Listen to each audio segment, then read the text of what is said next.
Chapter 1. The Beetle's New Perspective. Rita Skeeter's first breath of free air in 3 weeks tasted of humiliation and fury. The glass walls of her prison had finally dissolved, but the magical binding that coiled around her throat like an invisible chain remained as tight as ever. She flexed her shoulders, feeling the peculiar ache that came from too long spent in her beetle form, and glared at the 3 teenagers who had made her their captive. Hermione Granger sat primly at her kitchen table, that insufferable smile of moral superiority playing at the corners of her mouth. "I do hope you understand the terms of our agreement, Miss Skeeter." Rita's jaw worked silently for a moment before she found her voice. 1 year. 1 year of truthful reporting. The words fell from her lips like ash, each syllable a small death of everything she had built her career upon. Exactly. Hermione folded her hands with the satisfied air of someone who had just checkmated their opponent.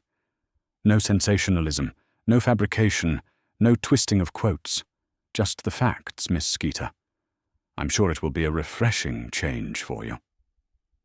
The girl's casual cruelty was almost impressive. Rita had spent 15 years perfecting the art of destroying people with words, and this 17-year-old had managed to trap her with nothing but research and a jar. The irony wasn't lost on her. She, who had made a career of caging others in lies, had been caged herself in truth. Potter and Weasley flanked Granger like bodyguards, though they looked distinctly uncomfortable with the proceedings. At least they had the decency to appear conflicted about imprisoning a professional journalist. Granger, however, radiated the righteous satisfaction of someone who believed absolutely in their own moral authority. "You'll find my first assignment on the table," Hermione continued, gesturing to a neat stack of parchment. A factual account of the events surrounding the Triwizard Tournament. "I've taken the liberty of providing you with witness statements and official ministry records." Rita's eyes narrowed as she reached for the documents. This was Granger's real masterstroke, not just silencing her, but turning her into a puppet journalist, forced to write whatever truth the girl deemed worthy.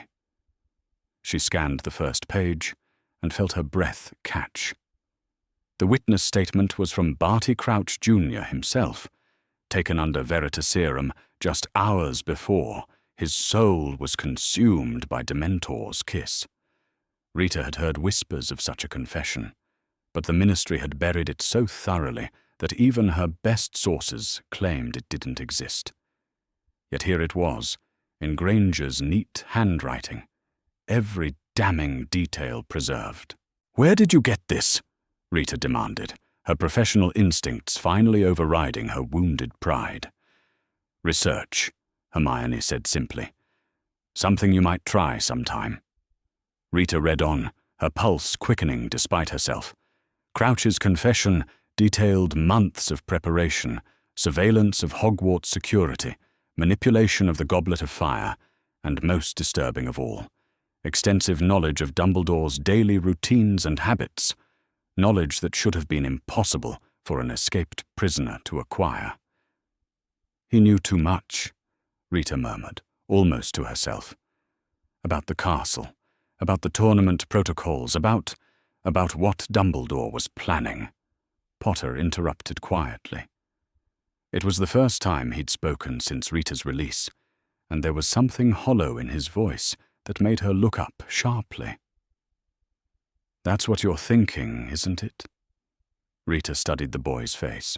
Potter had always been readable to her, too honest for his own good, too guileless to hide his thoughts effectively. But there was something different now, a wariness that hadn't been there before the tournament. Something that spoke of trust betrayed and innocence lost. "The confession raises questions," Rita admitted carefully, "about how Crouch managed to infiltrate Hogwarts so completely, about whether his knowledge came from observation alone, or from—" She let the implication hang in the air. From inside information, Weasley finished grimly. Someone helped him. Someone who knew Dumbledore's plans.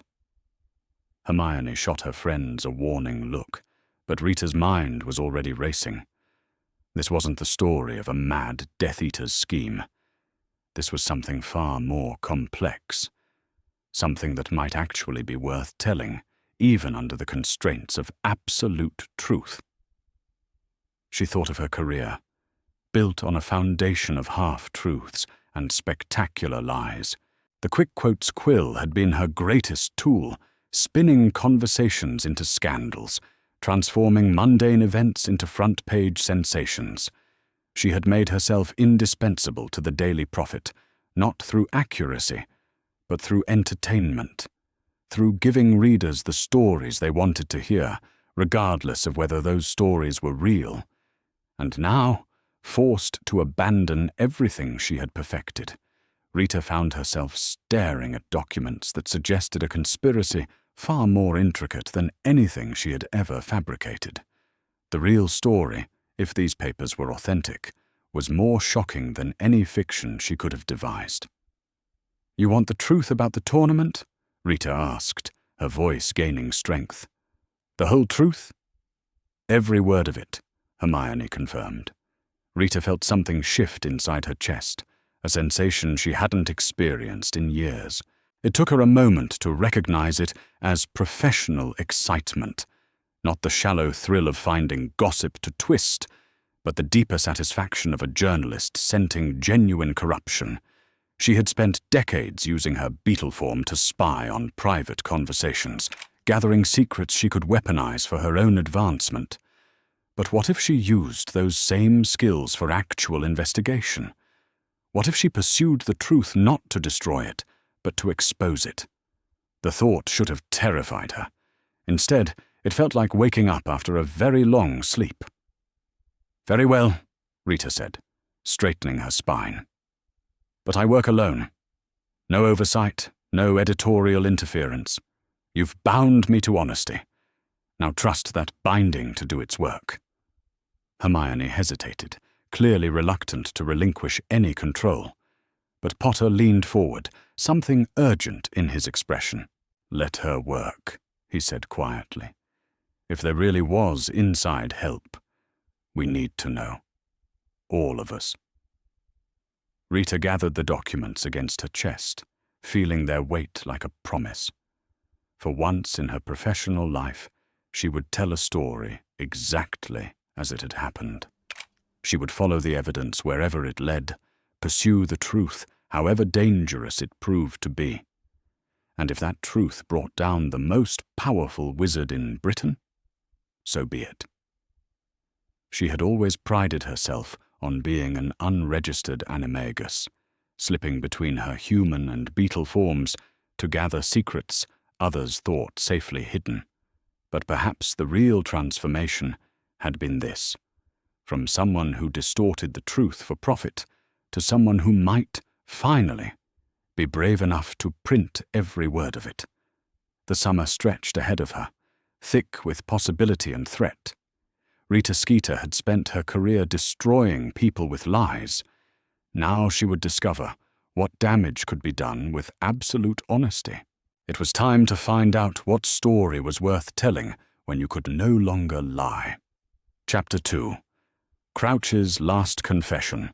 Rita Skeeter had always prided herself on knowing which doors to knock on and which to slip under. The difference between a mediocre journalist and a legendary one was understanding when to be seen and when to remain invisible. Today, as she stood before the heavily warded entrance to the Ministry's Department of Mysteries, she chose invisibility. The transformation into her beetle form felt different now. Where once it had been a tool for gathering gossip and manufacturing scandals, it now carried the weight of genuine purpose. Her compound eyes adjusted to the harsh fluorescent lighting as she scuttled along the marble floors, following the scent trails of magic that clung to every surface like invisible fingerprints. 3 days of careful investigation had led her here, to the deepest levels of the Ministry, where dangerous memories were stored and forgotten testimonies gathered dust. The official record stated that Barty Crouch Sr. had died of natural causes following the trauma of his son's exposure. The unofficial whispers suggested something far more sinister. Rita had learned to distinguish between the two types of secrets the ministry kept: those they buried to protect the guilty, and those they buried to protect themselves. Crouch's death belonged to both categories. The storage vault she sought lay behind wards designed to repel human intrusion, but beetles were beneath notice. Rita squeezed through a gap in the ventilation grating and dropped silently into a room lined with crystalline containers, each one pulsing with the soft blue light of preserved memory. Finding Crouch's memories required 3 hours of methodical searching, but Rita had learned patience during her weeks in captivity. When she finally located the correct container, labeled only with a case number and date, her heart hammered against her tiny ribcage. This was what investigative journalism felt like. Not the manufactured excitement of invented controversy, but the electric thrill of approaching genuine truth. The memory extraction required her human form, and Rita transformed in the shadows between filing cabinets, her fingers trembling as she activated the pensieve stored in the vault center. The ministry kept these memories for investigative purposes, but they clearly never expected anyone to actually investigate. Barty Crouch Sr.'s final conscious moments unfolded before her like a twisted, theatrical performance. The memory began in his own sitting room, where he sat slumped in a leather chair, his eyes vacant and his mouth slack. But it was the figure standing behind him that made Rita's breath catch. Barty Crouch Jr., very much alive and unbound by the Dementor's kiss, his wand trained on his father's head. "Tell me about Dumbledore's correspondence," the younger Crouch commanded, his voice carrying the peculiar flatness of someone under the imperious curse. "Every letter, every meeting, every instruction he's given you over the past year." The elder Crouch's response came in a monotone recitation that chilled Rita to her bones. For months, apparently, Dumbledore had been feeding information to Crouch Sr. about Harry Potter's whereabouts, his training schedule, his emotional vulnerabilities. Not for protection, as Rita had always assumed, but for strategic positioning. The boy must be isolated from his friends during the third task, Dumbledore had written in one letter that Crouch Sr. recited verbatim. His success depends upon his willingness to act alone when the moment comes. Ensure that the maze configuration supports this outcome. Rita's hands clenched into fists as the memory continued. Letter after letter, meeting after meeting, Dumbledore had orchestrated Harry's participation in the tournament with surgical precision. He had known about the dangers, anticipated the traps, even seemed to expect Voldemort's return. But the most damning revelation came in Crouch Sr.'s final moments, when his son demanded information about the polyjuice potion stores. "Father has been brewing it for months," the younger Crouch said to someone outside the memory's frame. "Dumbledore's orders said we'd need enough to maintain disguises for an entire school year if necessary. Father never questioned why." The memory fractured there, dissolving into the chaotic swirl of a dying mind. Rita withdrew from the pensieve with her hands shaking, understanding now why this testimony had never seen daylight. It didn't just implicate Barty Crouch Jr. in his father's murder. It suggested that Albus Dumbledore had been orchestrating events at Hogwarts for far longer than anyone suspected. Rita transformed back into her beetle form and made her way out of the ministry with her mind racing. She needed corroboration, additional sources, evidence that couldn't be dismissed as the desperate lies of a condemned Death Eater. She needed someone who had been close enough to witness the Crouch family's dynamics, but powerless enough to be ignored by official investigations. She needed Winky. Finding the house elf proved easier than Rita had expected. Winky had not been reassigned after Crouch Senior's death, but had instead been relegated to the ministry's cleaning staff, invisible to the important wizards who walked past her every day. Rita waited until late evening, when the offices emptied, and Winky worked alone in the shadows. The elf was smaller than Rita remembered from the Quidditch World Cup, her once pristine tea towel now stained and frayed. When Rita revealed herself, Winky's eyes widened with the particular terror of someone who had already lost everything, and feared losing more. "Winky is not supposed to be talking to journalists," the elf whispered, wringing her tea towel between trembling hands. "Winky has been very bad, very disgraceful. Winky must not make more trouble." "I'm not here to cause trouble," Rita said gently, surprised by her own sincerity. "I'm trying to understand what happened to your master. To both of them." Something shifted in Winky's expression, a flicker of the fierce loyalty that had once defined her existence. "Master Barty was good wizard," she said slowly. "But Master Barty was also frightened wizard. Very frightened in the end." "Frightened of his son?" "Oh no, miss. Master Barty was frightened of the letters. Always the letters from Hogwarts, always making Master Barty do things that made him sick to his stomach. Winky would find Master Barty crying sometimes after the owl came. But Master Barty would say, 'Winky, we must trust Professor Dumbledore. He is the greatest wizard alive.'"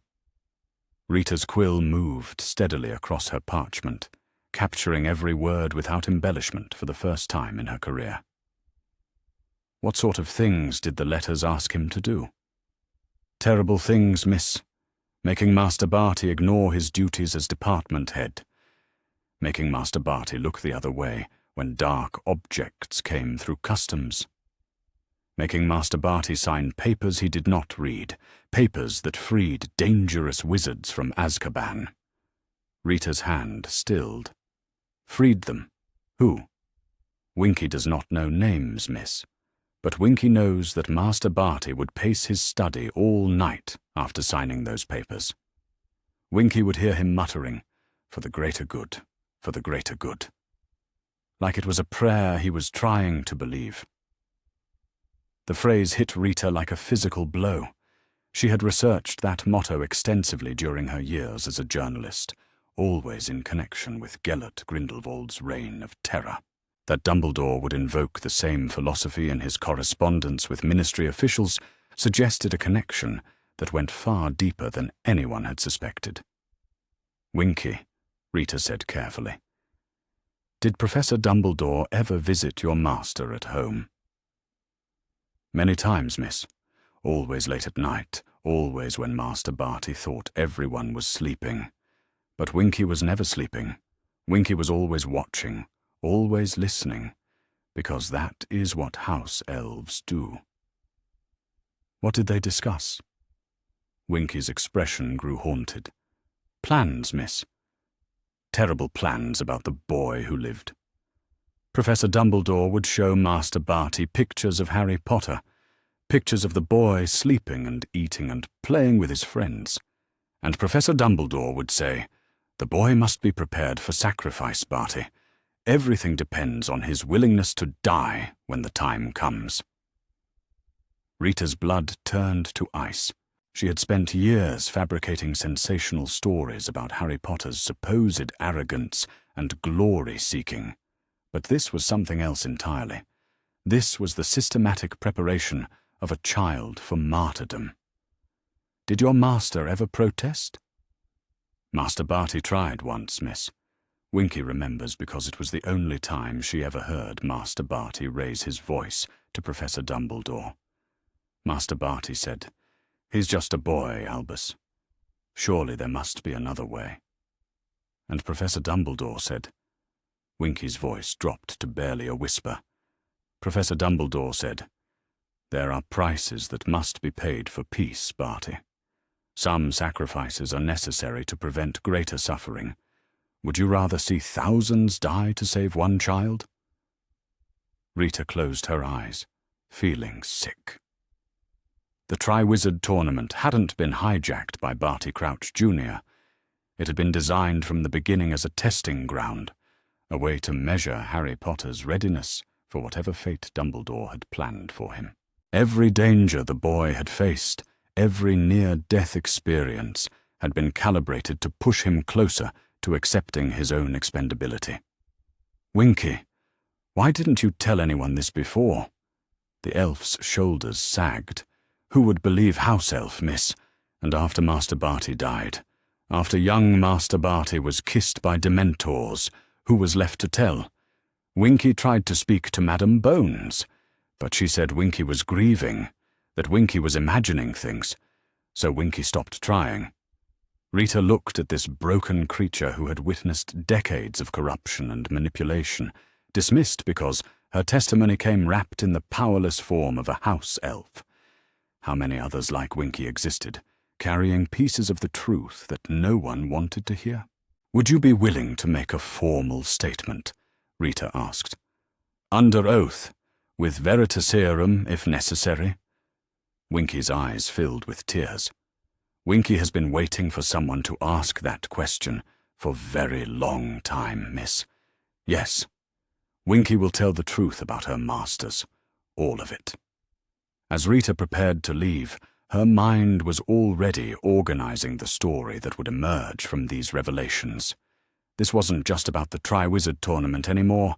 It was about a pattern of manipulation and control that stretched back years, maybe decades. It was about a war hero who had never stopped fighting, even when the enemy he fought was a child's innocence. The real story, Rita realized, was not that Dumbledore had failed to protect Harry Potter. The real story was that he had never intended to protect him at all. For the first time in her career, Rita Skeeter had stumbled across a truth so damning that even she wasn't sure the wizarding world was ready to hear it. But ready or not, it was time someone told them. Chapter 3. The Dursley Files. Rita Skeeter had written about Harry Potter more times than she could count, but she had never actually seen where he lived.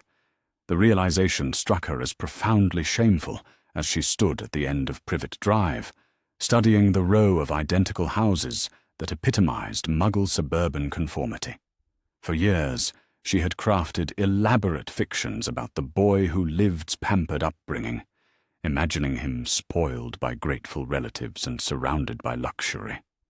The truth, she was beginning to suspect, would be far more damning than any lie she had ever told. Number 4. Privet Drive looked exactly like its neighbors. Manicured lawn, pristine paintwork, and windows that reflected the afternoon sun like watchful eyes. But Rita had learned to look beyond surfaces during her weeks of forced truth-telling. She transformed into her beetle form and approached the house with the systematic patience of a real investigator. The first thing she noticed was the bars on the upstairs window. They were painted to match the house's trim, designed to look decorative rather than functional. But Rita recognized prison modifications when she saw them. She flew closer, her compound eyes detecting the faint shimmer of recently removed metal brackets. Someone had lived behind those bars, and recently enough that the paint still held the outline of where locks had been installed. Rita settled on the windowsill and peered through the glass into what was clearly a bedroom. But it was unlike any child's room she had ever seen. The space was sterile, nearly empty, containing only a narrow bed, a small desk, and a dresser that looked like it belonged in a boarding school rather than a family home. The walls were bare, except for a single shelf holding a few worn books, and the carpet showed the rectangular impressions of removed furniture. This was Harry Potter's bedroom. Rita was certain of it, though she couldn't yet explain how she knew. She spent the next hour conducting surveillance, mapping the house's layout, and observing the family's routines.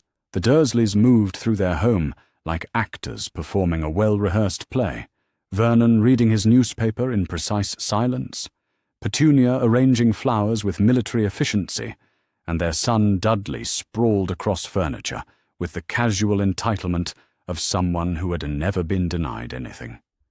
But it was what they didn't do that told Rita the real story. No one entered the bare bedroom. No one mentioned a fourth family member. No one displayed photographs that included a dark-haired boy with distinctive eyes.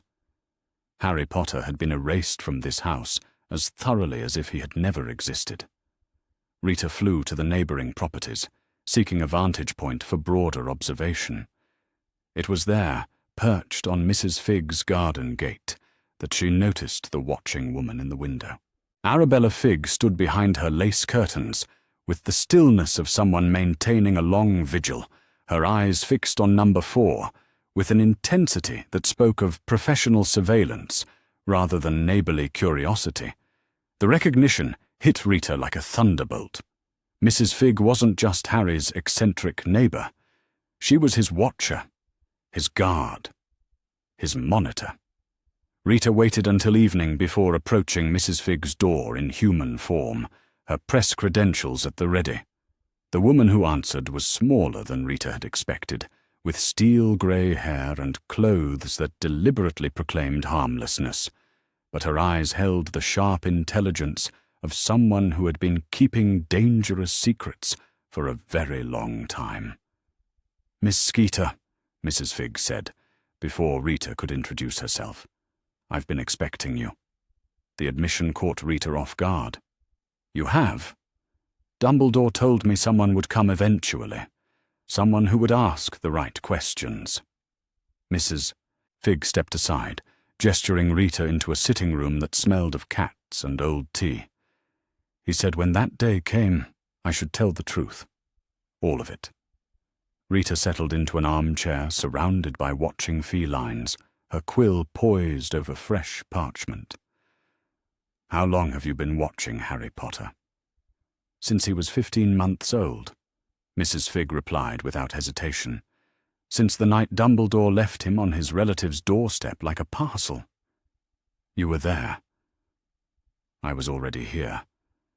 Dumbledore had placed me in this house months earlier, when it became clear that Harry would need monitoring." Mrs. Figg's voice carried a weight of old grief. "He told me the blood protection would keep Harry safe from Voldemort, but that someone would need to ensure his physical survival." Rita's hand stilled. "Physical survival?" Mrs. Figg rose and walked to a cabinet filled with what Rita had initially assumed were cat toys. Instead, she withdrew a thick folder stuffed with photographs, letters, and detailed reports written in precise handwriting. "Dumbledore required monthly reports," Mrs. Figg explained, placing the folder on the coffee table between them. "Documentation of Harry's treatment, his health, his emotional state. He wanted to know everything." Rita opened the folder and felt her stomach turn. The photographs showed Harry at various ages, always too thin, often bruised, frequently locked in the garden shed or trapped behind the bars Rita had seen on his window. The reports accompanying each image were clinical in their detachment, cataloguing incidents of deliberate starvation, physical punishment, and psychological torture with the matter-of-fact tone of scientific observation. "You documented all this," Rita said, her voice hoarse. "You watched them abuse him and wrote reports about it." "Dumbledore's instructions were very specific," Mrs. Figg said, and for the first time her composure cracked slightly. "I was to observe and record, but never to intervene. He said Harry's suffering was necessary, that it would make him stronger, that it would prepare him for what was coming." Rita flipped through page after page of horror, each report more damning than the last. Harry locked in his room for days without food. Harry forced to do heavy manual labor while his cousin was served meals in bed. Harry beaten for accidental magic, then beaten again for not using magic when his relatives demanded impossible tasks. "This is systematic torture," Rita whispered. "Yes," Mrs. Figg agreed quietly. And Professor Dumbledore knew about every incident. I sent copies of everything to Hogwarts. Rita found a letter near the back of the folder, written in Dumbledore's distinctive handwriting. Her hands trembled as she read. Dear Arabella, your reports continue to be invaluable. While Harry's treatment is regrettable, it serves our larger purpose. The boy must understand suffering intimately if he is to willingly embrace it when the time comes. A child raised in comfort would never choose martyrdom over survival. Continue your observations, but remember that intervention now would compromise years of careful preparation. The blood protection must be maintained at all costs, even if those costs seem harsh to our mortal sensibilities. For the greater good, Lady Rita stared at the letter until the words blurred. This wasn't neglect or oversight. This was deliberate conditioning. Dumbledore had known exactly what the Dursleys were doing to Harry, had encouraged it, had used it as a tool to shape the boy's psychology. How many others know about this? Rita asked. Mrs. Fig hesitated. Professor McGonagall questioned the arrangement early on. She sent several letters expressing concern about Harry's welfare. Dumbledore shared some of those letters with me, said it was important that I understand the opposition we faced from those who lacked his vision. Do you have copies? Mrs. Fig nodded and withdrew another folder, this one containing McGonagall's increasingly desperate correspondence. Rita read with growing horror as the deputy headmistress begged Dumbledore to remove Harry from the Dursleys, cited evidence of abuse gathered through her own observations, and finally threatened to report the situation to the Department of Children and Families. Dumbledore's responses were masterpieces of manipulation, alternately dismissing McGonagall's concerns as feminine hysteria and invoking the greater good to justify continued inaction. In the final exchange, dated just 2 years ago, he had threatened to remove McGonagall from her position if she interfered with his plans for Harry Potter. She stopped writing after that, Mrs. Fig said sadly. I think she realized there was no one she could appeal to who would stand against Dumbledore. Rita closed the folders and sat in silence for several minutes, processing the magnitude of what she had discovered. This wasn't just evidence of child abuse. It was documentation of systematic psychological manipulation designed to produce a willing martyr. Every aspect of Harry's upbringing had been calculated to break his spirit and eliminate his sense of self-worth, making him more likely to sacrifice himself when Dumbledore required it. Why are you telling me this now? Rita asked finally. Mrs. Fig looked older than her years as she met Rita's gaze. Because I'm tired of being complicit.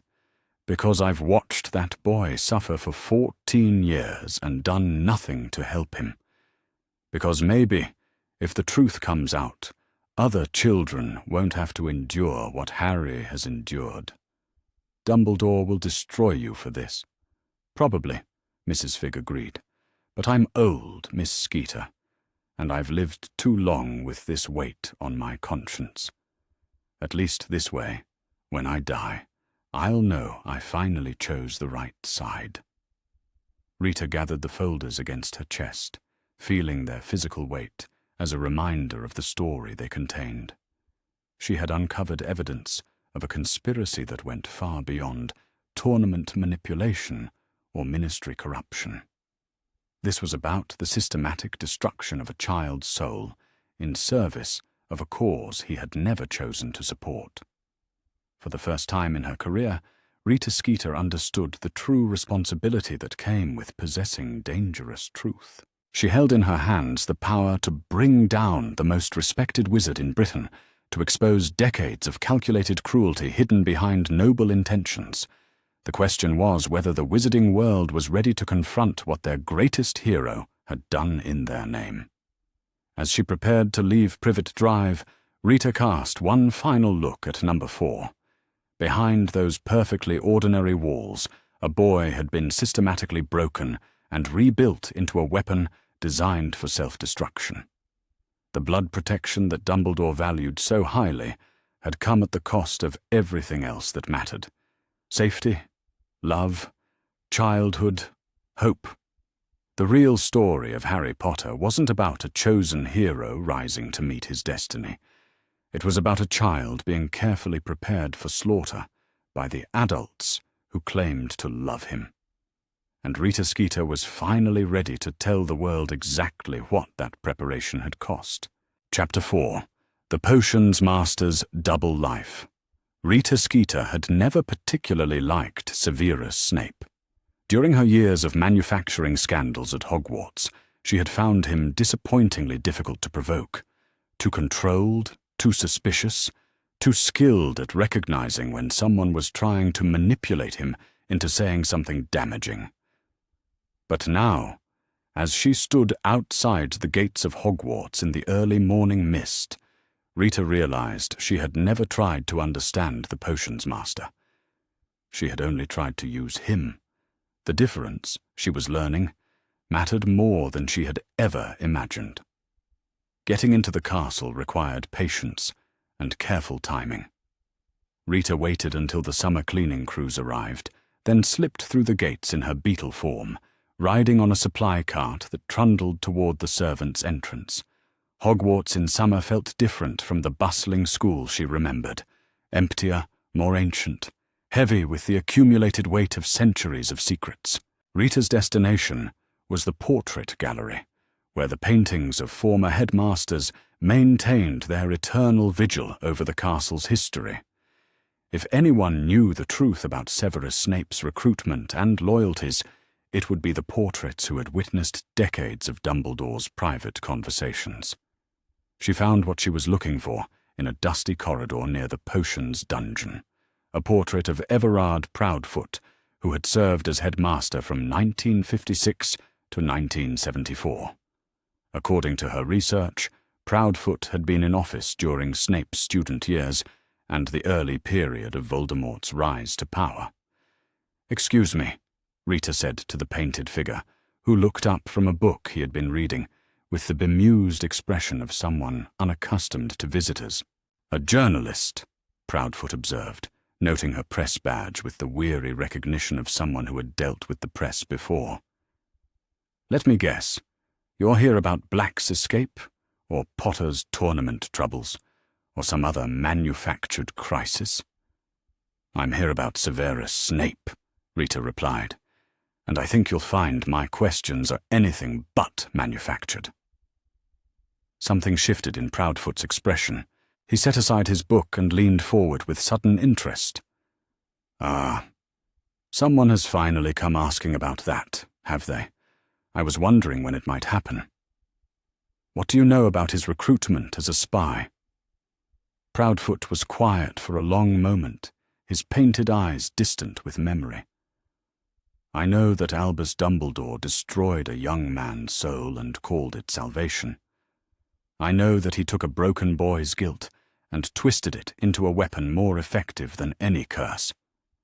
And I know that he congratulated himself for his cleverness while Severus Snape slowly died inside." Rita's quill moved across her parchment, capturing every word. "Tell me about the beginning. How did Dumbledore recruit him?" "It started with a prophecy," Proudfoot said heavily. "Halloween night, 1981. Severus came to Dumbledore in desperation, begging him to protect Lily Evans. The boy was terrified, you understand. He had passed along Sybil's prophecy to his Dark Lord, not knowing it would target the one person he had ever truly cared about." Rita felt a chill settle in her bones. "Snape was the one who told Voldemort about the prophecy?" "Oh, yes. And Dumbledore made certain that Severus never forgot it, never stopped feeling responsible for what followed. He could have offered absolution, could have pointed out that Severus was merely a messenger, and that Voldemort would have found another way to learn about the prophecy. Instead, he chose to nurture that guilt like a gardener tending poison oak. What did he ask in return for protecting Lily? Proudfoot's laugh was bitter. Everything. Dumbledore demanded that Severus spy on Voldemort, risk his life daily, report every conversation and plan. But that wasn't the cruelest part. The cruelest part was what came after. After Lily died, after Dumbledore allowed her to die, Proudfoot corrected sharply. You see, Miss Skeeter, Albus knew the Potters were in danger. He knew their location, knew their protections were failing, knew that Voldemort was closing in. And he chose to let it happen. Rita's hand stilled. He let them die? He needed Harry Potter to be an orphan. He needed the boy raised by Muggles who would never tell him the truth about his heritage. He needed Severus Snape to be consumed by guilt and self-hatred. Lily's death served multiple purposes in Dumbledore's grand design, and he was not about to interfere with such useful tragedy. The portrait fell silent, allowing Rita to process the magnitude of what she was hearing. Dumbledore hadn't just manipulated Snape's guilt, he had helped create it. He had used the young man's love for Lily as a trap, ensuring that Snape would spend the rest of his life in service to the very person who had allowed his beloved to die. How do you know all this? Rita asked finally. Because I was still hanging in the headmaster's office when Severus came to report Lily's death, Proudfoot said quietly. I watched Dumbledore comfort him with one hand while calculating how to use his grief with the other. I heard every promise Dumbledore made about protecting Harry Potter, and I watched him break every one of them. Rita leaned forward, sensing there was more to discover. What promises? That Harry would be loved, that he would be safe, that he would grow up knowing the truth about his parents' sacrifice. Proudfoot's voice grew harsh. Instead, Dumbledore placed the boy with relatives who despised him, allowed him to be abused and neglected, and told Severus that protecting Harry meant staying away from him. He turned Snape into Harry's tormentor, while demanding that he risk everything to keep the boy alive. Why would Snape agree to that? Because Dumbledore convinced him it was penance, that making Harry's life difficult was a form of protection, a way to keep him humble and unprepared for the adulation he would receive in the wizarding world.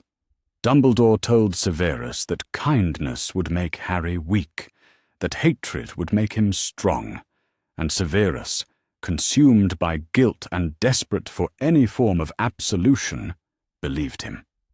Rita felt sick as the pieces fell into place. So Snape's treatment of Harry was orchestrated by Dumbledore from the beginning.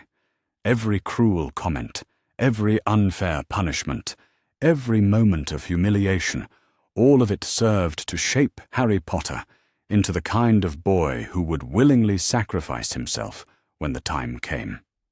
And Severus, poor broken Severus, believed he was honoring Lily's memory by tormenting her son. Rita set down her quill for a moment, overwhelmed by the systematic nature of the manipulation she was uncovering. Is Snape aware of this? Does he know he's being used? Proudfoot shook his head sadly. Severus sees only what Dumbledore allows him to see. He believes he is a spy working to defeat Voldemort, when in reality he is a puppet helping to orchestrate Harry Potter's psychological destruction. The most brilliant potions master in a generation, reduced to a tool for child abuse, because he loves a dead woman too much to see clearly. What about the other portraits? Do they know? We all know pieces of it. But portraits are bound by the same loyalties we held in life, Miss Skeeter.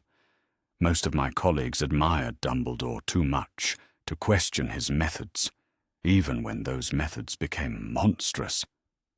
I speak to you now only because I can no longer bear the weight of my silence. Rita gathered her materials, her mind already organizing this information into the broader pattern she was documenting. Snape's story wasn't just about one man's recruitment as a spy. It was about how trauma could be weaponized, how love could be twisted into hatred, how even the desire for redemption could be corrupted into a tool for manipulation. As she prepared to leave, Proudfoot called out to her once more. "Miss Skeeter, when you write this story, and I assume you will write it, remember that Severus Snape is as much a victim as Harry Potter. He has spent 13 years believing that his suffering serves a noble purpose, that his sacrifice honors the woman he failed to save. The truth will destroy him. But perhaps it will also free him." Rita transformed back into her beetle form and made her way through the castle corridors, past the empty classrooms and silent common rooms. She thought about Snape in his dungeon office, brewing potions in solitude, believing himself to be a reformed Death Eater, serving the greater good. The reality was far more tragic. He was a broken man whose love had been turned into a weapon against the very child he thought he was protecting. When she finally emerged into the sunlight outside Hogwarts, Rita felt the weight of her investigation settling around her like a lead cloak. She was no longer just exposing individual acts of corruption or neglect. She was documenting a systematic campaign of psychological warfare waged against everyone who came within Dumbledore's sphere of influence. Harry Potter, traumatized into compliance; Severus Snape, manipulated through guilt and love; Barty Crouch Sr., coerced into betraying his principles; Arabella Figg, forced into complicity with child abuse. How many others had been broken on the altar of Dumbledore's greater good? The real story, Rita realized, wasn't about defeating Voldemort at all. It was about how the line between hero and villain disappeared when viewed through the lens of absolute power. Dumbledore had spent decades playing chess with human lives, and everyone, friend and foe alike, had been nothing more than pieces to be sacrificed when the game demanded it. For the first time in her career, Rita Skeeter wished she could unlearn what she had discovered. But the truth, once glimpsed, could not be unseen. And the wizarding world, whether it wanted to hear it or not, deserved to know the cost of their salvation. Chapter 5. The Malfoy Connection. Rita Skeeter stood in the marble foyer of Malfoy Manor, marveling at how differently wealth looked when viewed through the lens of investigation rather than envy. The peacocks strutting across the manicured grounds, the gilt-framed portraits sneering down from the walls, the casual display of dark artifacts that would have sent any other family to Azkaban. All of it told a story of power so complete it transcended lore itself. But Rita was no longer interested in the trappings of privilege. She wanted to understand how that privilege had been weaponized to escape justice. Getting inside the manor had required careful planning and considerable risk. Rita had waited 3 days for an opportunity, finally slipping through the gates in her beetle form when the house elves opened the service entrance for deliveries.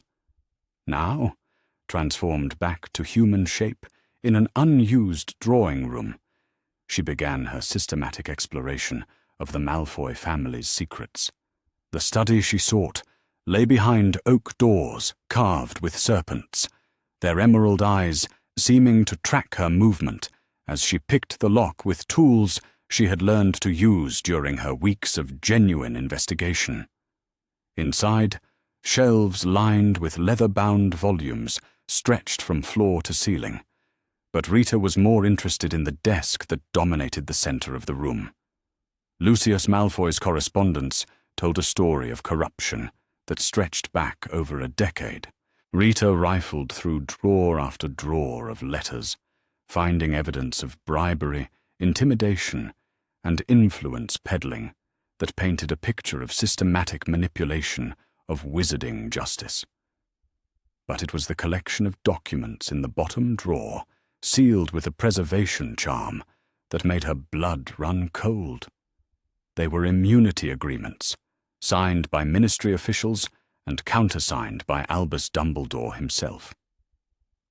Rita spread the papers across Malfoy's desk, her hands trembling as she read the terms.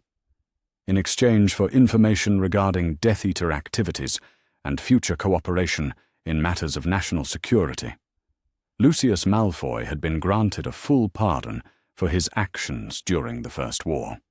The agreement, dated just 2 months after Voldemort's defeat, absolved him of all charges related to his service as a Death Eater. But that wasn't the most damning revelation. Attached to the immunity agreement was a detailed intelligence report written in Malfoy's own hand and addressed to Dumbledore, describing the locations of Voldemort's remaining supporters and their plans for continuing the Dark Lord's work. The report was thorough, precise, and devastating to those it named, many of whom, Rita realized, had been captured and imprisoned based on this information. Lucius Malfoy hadn't just escaped justice. He had purchased his freedom by betraying his fellow Death Eaters to Dumbledore. Rita photographed every document with a camera charmed for perfect reproduction, her mind racing with the implications. If Dumbledore had been willing to make deals with known Death Eaters, how many others had traded information for immunity? How many dangerous wizards remained free because their connections or knowledge made them more valuable as assets than prisoners? A sound from the corridor made Rita freeze. Footsteps, moving with the measured pace of someone conducting a routine patrol. She quickly gathered the papers and returned them to their drawer, then slipped behind the heavy curtains that framed the study's windows. The door opened to reveal Narcissa Malfoy, elegant even in casual robes, carrying a tea service on a silver tray. She moved to the desk with practiced efficiency, but instead of simply setting down the tea, she opened the very drawer Rita had been examining and withdrew a fresh piece of parchment. Rita watched in fascination as Narcissa began to write, her elegant script flowing across the page in what appeared to be a letter. When she finished, she sealed it with the Malfoy crest and placed it in a different compartment of the desk. Then, unexpectedly, she spoke aloud. "I know you're there," Narcissa said quietly, not turning around. "Your investigation has been thorough, but you're missing the most important part of the story." Rita stepped out from behind the curtains, her wand ready but not raised. "Mrs. Malfoy, Miss Skeeter." Narcissa turned to face her, and Rita was surprised by the exhaustion she saw in the woman's eyes. "I've been expecting you. Dumbledore said someone would eventually come looking for the truth about the immunity agreements." "Dumbledore told you I would come?" Narcissa smiled bitterly. "Dumbledore tells us many things, Miss Skeeter. The question is how much of what he tells us is true." She gestured to the chair across from the desk. "Please, sit. If you're going to expose my family's secrets, you might as well understand what those secrets actually protect." Rita settled into the offered chair, her quill and parchment ready. "Why did your husband agree to betray his fellow Death Eaters?" "Because Dumbledore gave him a choice that wasn't really a choice," Narcissa replied. "Azkaban for life, or freedom in exchange for information. But that wasn't the real leverage Dumbledore used. What was?" Narcissa was quiet for a long moment, her fingers tracing the edge of the tea tray. Dumbledore knew about Draco, about what Voldemort had planned for him if he ever returned. Lucius received prophecies, you see, not the famous one about Potter, but smaller ones, private ones, about the fate of Death Eater children in the new order Voldemort intended to build. Rita leaned forward. "What kind of prophecies?" "The kind that described how Voldemort would use the children of his followers to ensure their parents' continued loyalty. Draco was to be marked with the Dark Mark on his 16th birthday, whether he wanted it or not. He was to be given increasingly dangerous tasks, used as a weapon against other families, expendable in the name of his father's crimes. The pieces clicked into place in Rita's mind. So Dumbledore offered to protect Draco in exchange for Lucius's cooperation. Not protection, Miss Skeeter. Delay. Dumbledore promised that as long as Lucius provided useful intelligence, Draco would be allowed to remain a child. No premature marking, no dangerous assignments, no use as a tool against other families. But the protection was conditional, renewable only as long as Lucius continued to prove his value. Rita felt sick. He turned your son into a hostage. Yes, and he did it while maintaining the appearance of mercy. Narcissa's voice carried the weight of years of suppressed rage. Every report Lucius wrote, every name he provided, every secret he revealed, all of it purchased with our child's temporary safety. Dumbledore called it rehabilitation. But we knew better. What about the other Death Eaters who received immunity? Narcissa reached into the desk and withdrew a leather portfolio. 23 families, Miss Skeeter. All with children of the right age, all facing the same impossible choice. Dumbledore systematically identified every Death Eater with something to lose and offered them the same bargain: information in exchange for their children's safety. Rita opened the portfolio and found detailed files on each family: the Knotts, the Crabs, the Goyles, and others she recognized. Each file contained immunity agreements, intelligence reports, and most damning of all, photographs of their children with Dumbledore's personal notations about their potential usefulness in future operations. He wasn't just creating informants, Rita whispered. He was building a network of controlled assets. Precisely. And when Voldemort inevitably returned, Dumbledore would have agents already in place, parents so terrified for their children that they would do anything to maintain his protection. Narcissa's laugh was hollow. The brilliant part is that it worked. When my husband was exposed at the Ministry last month, the first owl to arrive was from Dumbledore, reminding him of their arrangement and suggesting that now might be a good time to demonstrate renewed value. Rita looked up from the files. What kind of demonstration? Information about Tom Riddle's school years, specific details about objects he may have hidden, places he may have visited, people he may have confided in. Dumbledore is very interested in Tom Riddle's collection habits, Miss Skeeter, particularly his tendency to keep souvenirs. The implication hit Rita like a curse. The diary, the one that possessed Ginny Weasley. Dumbledore knew it came from your husband. He knew it was placed in her cauldron by Lucius, yes. But he also knew why, because Dumbledore had specifically requested that Lucius find a way to get one of Tom Riddle's souvenirs into Hogwarts, where it could be studied, and, if necessary, destroyed. The possession of the Weasley girl was an acceptable casualty in the pursuit of greater knowledge. Rita stared at the papers scattered across the desk, feeling the full weight of the conspiracy she was uncovering. Ginny Weasley was deliberately endangered. As were dozens of other students over the years, Dumbledore has been using Hogwarts as a testing ground for decades, Miss Skeeter.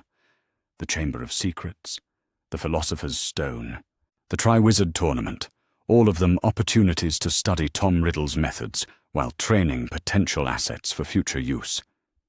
And the Malfoys provided intelligence for all of this. We provided what we had to provide to keep our son safe. But safety, we've learned, is temporary. Protection can be withdrawn as easily as it's granted. And Dumbledore has made it very clear that our continued immunity depends on our continued usefulness. Rita closed the portfolio, her mind reeling with the scope of what she had discovered. This wasn't just about post-war corruption or selective justice.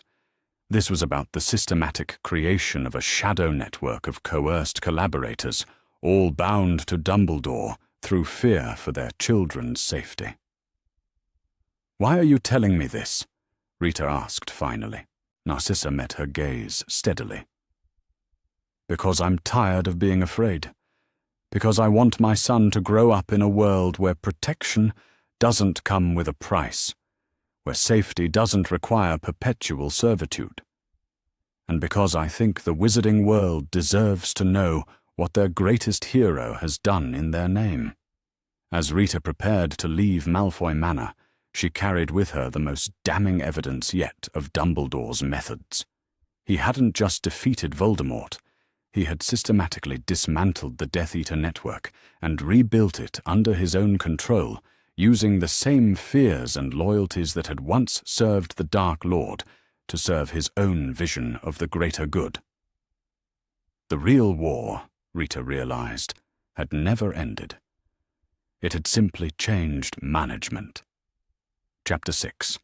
The Prophecy Conspiracy. Rita Skeeter had always dismissed divination as the most fraudulent of magical arts, a collection of parlor tricks designed to separate gullible witches from their gold.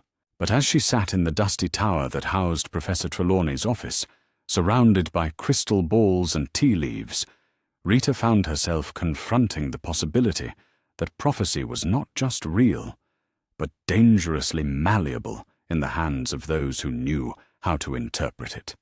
Getting access to Trelawney's records had required 3 days of careful observation. The divination professor maintained a routine so predictable that Rita could have set her watch by it. Morning tea at precisely 9, lessons until lunch, afternoon meditation, and evening sherry that left her deeply unconscious by 10 o'clock. It was during one of these sherry-induced stupors that Rita had slipped into the tower in her beetle form. The filing cabinet behind Trelawney's desk contained 15 years of documented visions, ranging from the mundane predictions about upcoming weather to the genuinely prophetic visions that had shaped the course of wizarding history. Rita found what she was looking for in a folder marked 1980 to 1981, Major Prophecies, sealed with preservation charms and labeled in Dumbledore's distinctive handwriting. The original prophecy about Harry Potter was there, but it was not what Rita had expected. The parchment, containing Sybil Trelawney's exact words, was accompanied by extensive notes in Dumbledore's hand, analyzing every phrase and suggesting multiple possible interpretations. But what shocked Rita was the discovery of a second document, a recording crystal that contained the complete prophecy as originally spoken, not the abbreviated version that had been widely circulated. Rita activated the crystal with trembling fingers, and Trelawney's voice filled the office, speaking in the eerie monotone of true prophecy. "The one with the power to vanquish the Dark Lord approaches, born to those who have thrice defied him, born as the 7th month dies, and the Dark Lord will mark him as his equal, but he will have power the Dark Lord knows not, and either must die at the hand of the other, for neither can live while the other survives. But the choice of which shall stand as champion lies not with fate, but with those who would guide the prophecy's fulfillment. 2 paths diverge in darkness, and the road taken will determine not just the fate of one boy, but the shape of the world that follows." Rita stopped the recording and stared at the crystal in disbelief. The prophecy hadn't identified a specific child at all. It had described 2 possibilities, and explicitly stated that the choice between them would be made by those who would guide the prophecy's fulfillment. Dumbledore hadn't discovered Harry Potter's destiny. He had chosen it. The notes surrounding the crystal made this even clearer. Dumbledore had meticulously analyzed both Harry Potter and Neville Longbottom as potential candidates, weighing their family histories, magical abilities, and psychological profiles. His conclusions were written in the cold, clinical language of strategic planning. Potter shows greater potential for emotional manipulation due to trauma and isolation. Longbottom possesses stronger family support structure, which could interfere with necessary conditioning. Potter's parentage provides useful leverage through guilt and martyrdom themes. Recommend Potter as primary candidate. Rita felt sick as she read further. Dumbledore had not only chosen Harry over Neville, he had actively worked to ensure that Neville's path would be different. Letters to Augusta Longbottom dating back to 1981 revealed a systematic campaign to discourage Neville's magical development, to convince his grandmother that the boy was better suited to a quiet life, away from the dangers that would inevitably find the chosen one. But Rita needed to hear this from Augusta herself. She gathered copies of the most damning documents, and prepared for what she suspected would be the most difficult interview of her investigation. Longbottom Lodge sat on a hill overlooking the Yorkshire moors, its stone walls weathered by centuries of wind and rain. Augusta Longbottom received Rita in a parlour, lined with portraits of distinguished ancestors, her bearing regal, despite her obvious age, and the grief that still shadowed her eyes. "Miss Skeeter," Augusta said, gesturing to a chair beside the fireplace. "I wondered when someone would finally come asking about the prophecy. 15 years is a long time to keep such secrets. You know why I'm here? I know that you've discovered the truth about Dumbledore's choice, and I suspect you want to understand why I allowed it to happen." Augusta's voice carried the weight of old regret. "The answer is both simple and inexcusable. I was afraid." Rita opened her folder and withdrew one of Dumbledore's letters. "He convinced you that Neville was safer if he wasn't considered a candidate." "Oh, he was far more subtle than that. Dumbledore never explicitly said that Neville was the other child referenced in the prophecy.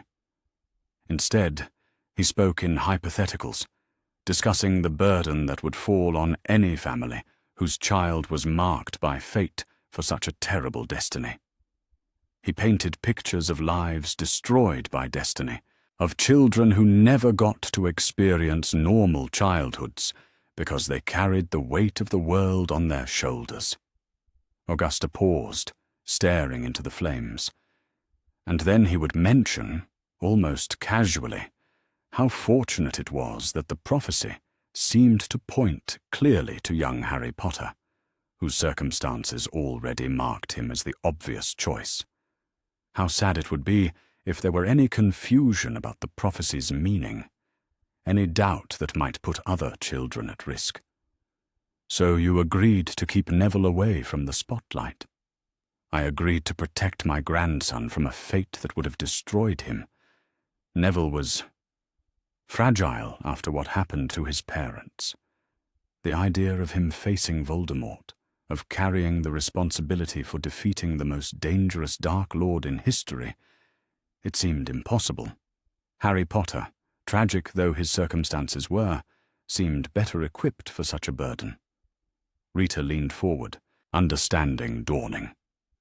"Dumbledore used the torture of your son and daughter-in-law to convince you that Neville couldn't handle being the chosen one." Augusta's composure finally cracked, and tears began to slide down her weathered cheeks. "He was so convincing, Miss Skeeter. He spoke with such authority about the nature of prophecy, about how the universe itself had indicated its preference through the circumstances of both boys' lives. Harry was already an orphan, already marked by tragedy. Neville still had family who could be hurt, who could be used against him. But you've had doubts." "I've had more than doubts. As the years passed, as I watched Harry Potter struggle with burdens that seemed to grow heavier rather than lighter, I began to question whether we had made the right choice. And when I learned about the boy's treatment at his relatives' hands, when I realized that his supposed protection had come at the cost of systematic abuse, I wondered if we had simply chosen the child who was already broken enough to accept a martyrdom we weren't brave enough to let our own grandson face. Rita felt the full weight of what she was uncovering. Dumbledore didn't just interpret the prophecy, he shaped it. He chose Harry because Harry was easier to control. Yes, and I was complicit in that choice because I wanted to protect Neville from a destiny I feared would kill him. But in doing so, I condemned another child to that same fate, simply because he had no grandmother to advocate for his safety. Augusta rose and walked to her desk, withdrawing a locked drawer with a key she wore around her neck. Inside was another collection of letters, these written in her own hand and addressed to Dumbledore over the years. I've tried to intervene, you know. When Harry's treatment became clear, when the demands placed on him seemed to exceed even what prophecy might require, I wrote to Dumbledore asking if perhaps we had been wrong, if perhaps Neville should share the burden. His responses were illuminating. Rita read through the correspondence, watching as Dumbledore deflected Augusta's concerns with increasingly elaborate explanations about why the prophecy's fulfillment required Harry's continued isolation and suffering. Each letter made it clearer that Dumbledore was not serving the prophecy's true meaning, but bending it to serve his own strategic vision. Mrs. Longbottom, do you believe Neville could have been the one to defeat Voldemort? Augusta considered the question carefully. I believe either boy could have done it, given the right training and support. But I also believe that Neville would have approached the task differently than Harry has been conditioned to approach it. Neville would have sought to preserve life, his own and others. Harry has been taught that sacrifice, particularly self-sacrifice, is the highest virtue.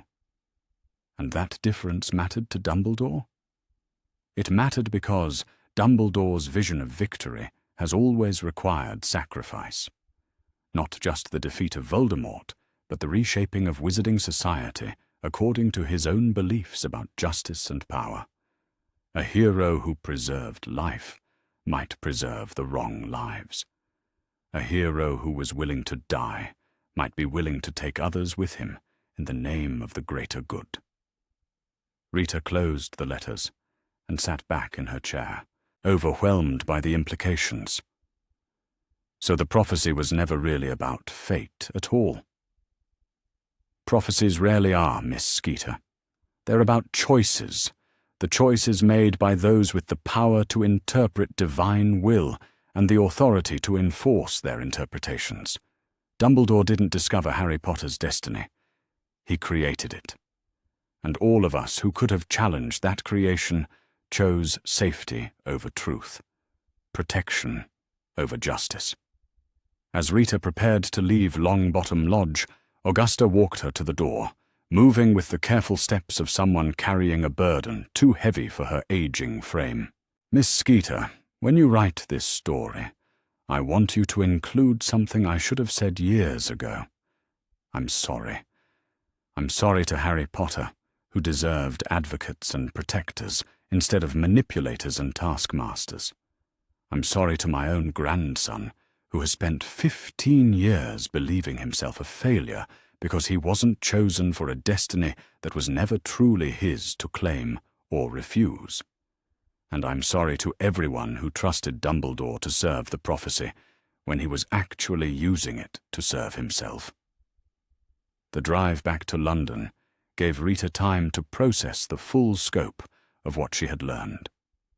The prophecy that had shaped an entire generation's understanding of Harry Potter's purpose had been deliberately misinterpreted, its true meaning suppressed in favor of a version that served Dumbledore's strategic goals.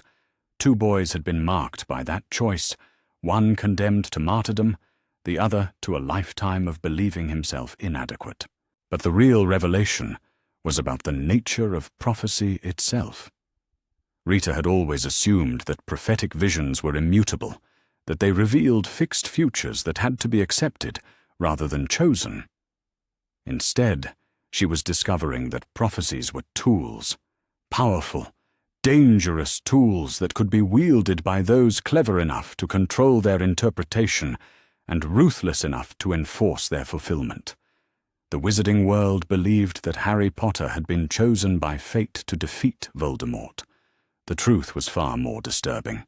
Harry Potter had been chosen by Albus Dumbledore to die in the attempt, and the prophecy had simply provided convenient justification for that choice. For the first time in her investigation, Rita felt the full weight of the responsibility she carried. She wasn't just exposing corruption or manipulation anymore. She was unraveling the foundational myth that had justified 15 years of systematic child abuse in the name of prophecy. The story she would tell wouldn't just destroy Dumbledore's reputation, it would force the entire wizarding world to confront the possibility that their understanding of destiny, prophecy, and heroism had been built on lies from the beginning. Chapter 7. The Grindelwald Papers. Rita Skeeter stood before the entrance to the Dumbledore family crypt, her hands shaking as she gripped the ancient key she had procured through methods she preferred not to examine too closely. The weathered headstones of Godric's Hollow stretched around her in the pre-dawn darkness, their shadows creating a landscape of memory and regret that seemed appropriate for what she was about to uncover. The key had come from Aberforth Dumbledore, though calling their encounter a willing transaction would have been generous. The man who ran the Hog's Head had taken considerable convincing, and the promise that certain truths about his family would finally see light before agreeing to help Rita access the private documents that Albus Dumbledore thought safely buried with his past. "You think you know my brother," Aberforth had said, as he pressed the cold metal into Rita's palm. "But you don't know the worst of it. None of them do.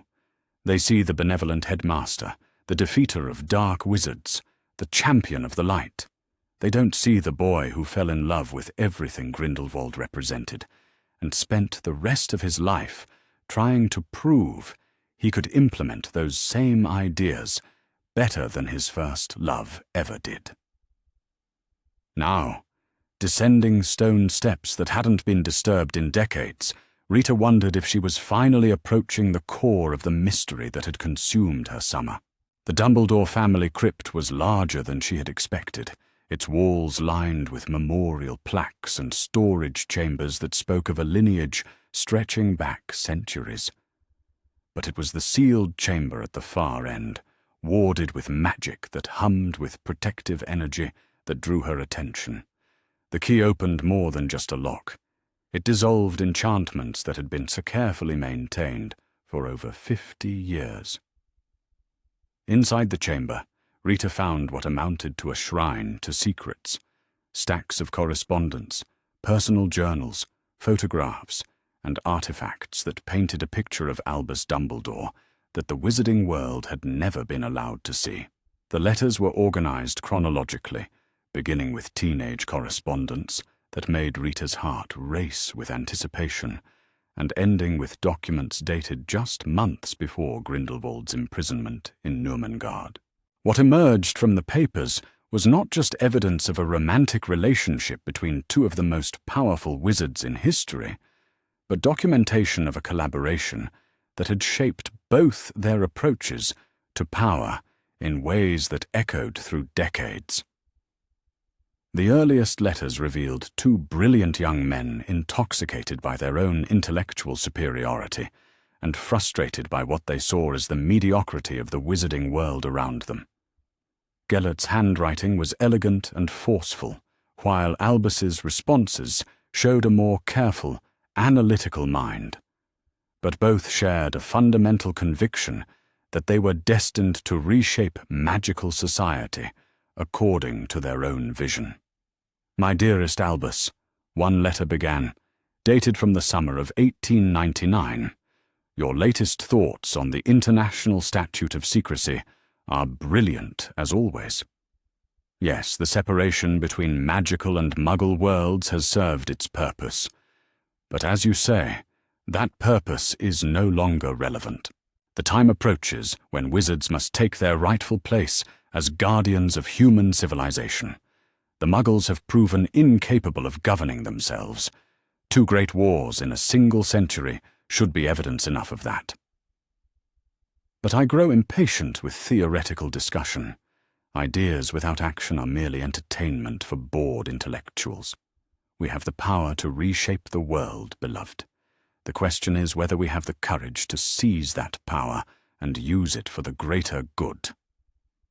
Rita photographed every page, her professional excitement warring with growing horror as she realized the scope of what these letters revealed. This wasn't just historical curiosity. This was evidence that Albus Dumbledore had been a willing collaborator in developing the philosophy that would eventually drive Grindelwald's reign of terror. Dumbledore's responses showed a more cautious temperament, but one fundamentally aligned with Grindelwald's goals.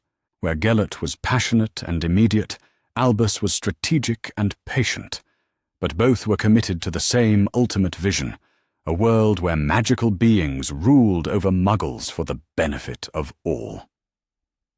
"Dearest Gellert," Dumbledore had written in response, "your passion continues to inspire me, though I counsel a patience in our methods.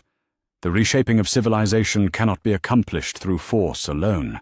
It requires careful preparation, the cultivation of support among those who would naturally resist change.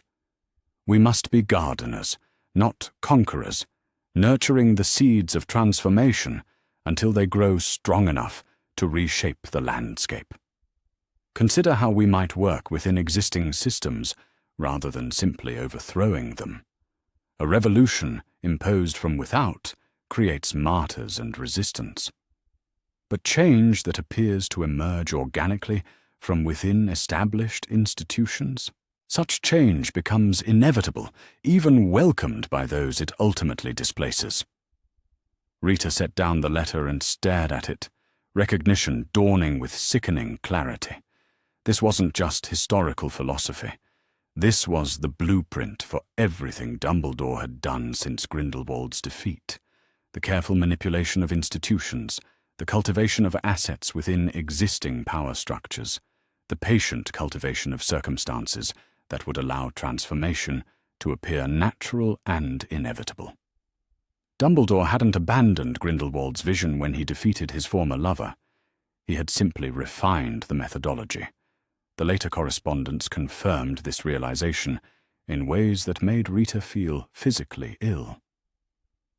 As their relationship evolved from romantic partnership to ideological collaboration, the letters documented the development of strategies that Rita now recognized from her investigation. The use of children as tools for social change, the manipulation of prophecy and destiny to justify otherwise unconscionable actions, the creation of networks of controlled assets bound by fear, guilt, or circumstance. Most damning of all was a letter dated just days before the duel in 1945 that would end Grindelwald's campaign. "My dearest Albus," it began, "I know you will do what you believe necessary when next we meet. Our paths have diverged, perhaps inevitably, but I hope you understand that our destination remains the same. You believe my methods too direct, too violent, too honest about their true nature. Perhaps you are right. Perhaps the world is not yet ready for the brutal clarity of transformation imposed by force.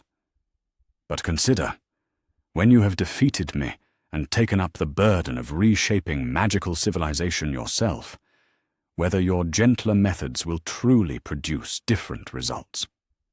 Will the Muggles you protect so carefully be any less enslaved when their chains are invisible? Will the wizards you guide so subtly be any more free when their choices are predetermined by your careful manipulations? We have always disagreed on tactics, never on goals. Time will tell which of us better understands the nature of power and the price of paradise." The letter was signed with a simple G, but included a postscript that made Rita's blood run cold. "Give my regards to young Harry Potter when the time comes. I look forward to seeing how you resolve the problem we discussed regarding his ultimate disposition." Rita stared at the postscript until her eyes watered. Harry Potter had been born in 1980, 35 years after this letter was written. But Grindelwald was writing as if Harry's fate was already a settled matter, a problem that required resolution rather than protection. She found the explanation in Dumbledore's private journals, hidden beneath layers of protective charms that had taken hours to unravel. The entries revealed years of planning, careful cultivation of circumstances, and systematic preparation for a campaign of social transformation that would make Grindelwald's direct approach seem crude by comparison. The boy continues to develop according to plan. One entry read, dated from 1991. His suffering has produced the desired psychological profile, self-sacrificing to a fault, desperate for approval, willing to shoulder responsibility for outcomes beyond his control. The blood protection serves multiple purposes. It keeps him safe from Tom until the proper moment, but it also ensures his continued conditioning through carefully maintained trauma. Gellert would have simply killed the boy and found another weapon, but Gellert never understood that the most effective tools are those that choose their own destruction. Harry Potter will not need to be forced to his fate. He will embrace it willingly, believing himself a hero rather than a sacrifice. Rita closed the journal and sat in silence for several minutes, trying to process what she had discovered. The defeat of Grindelwald hadn't been a rejection of his philosophy. It had been a hostile takeover, a more patient practitioner claiming the same goals through subtler means. Everything Dumbledore had done since 1945, every manipulation and betrayal and sacrifice had been in service of the same vision that had driven his former lover's reign of terror. The only difference was methodology. Where Grindelwald had been honest about his intentions to rule, Dumbledore had hidden his control behind institutions and traditions and carefully cultivated mythologies about choice and heroism. But the result was the same, a world shaped according to the will of a single man who believed himself qualified to determine the fate of magical and Muggle civilization alike. As Rita gathered the evidence that would destroy the most respected wizard in Britain, she thought about the responsibility she now carried. This wasn't just about exposing corruption or manipulation anymore. This was about revealing that the defeat of one Dark Lord had simply enabled the rise of another, more subtle practitioner of the same fundamental philosophy. The wizarding world had spent 50 years celebrating Albus Dumbledore as the defeater of Grindelwald, never realizing that they had simply traded one master for another. The chains of the new order were lighter, more comfortable, but they were chains nonetheless. And at the center of it all was Harry Potter, shaped from infancy to serve as the final tool in a campaign of transformation that had begun before his parents were born. The boy who lived had never been a hero. He had been a weapon, carefully forged by a man who had learned from his first love that the most effective revolutions were those that convinced their victims to participate willingly. Rita Skeeter had always prided herself on uncovering scandalous truths, but this truth felt too large, too terrible for even her considerable ambition. She was holding evidence that would not just destroy individual reputations, but undermine the fundamental assumptions that held magical society together. But perhaps, she thought, as she sealed the evidence in protective charms, society built on such assumptions deserved to be undermined. Perhaps the wizarding world needed to confront the possibility that their greatest hero and their greatest villain had been working toward the same ends all along. The only question now was whether the truth would set them free, or simply reveal how thoroughly their freedom had already been lost. Chapter 8. The Order's Price.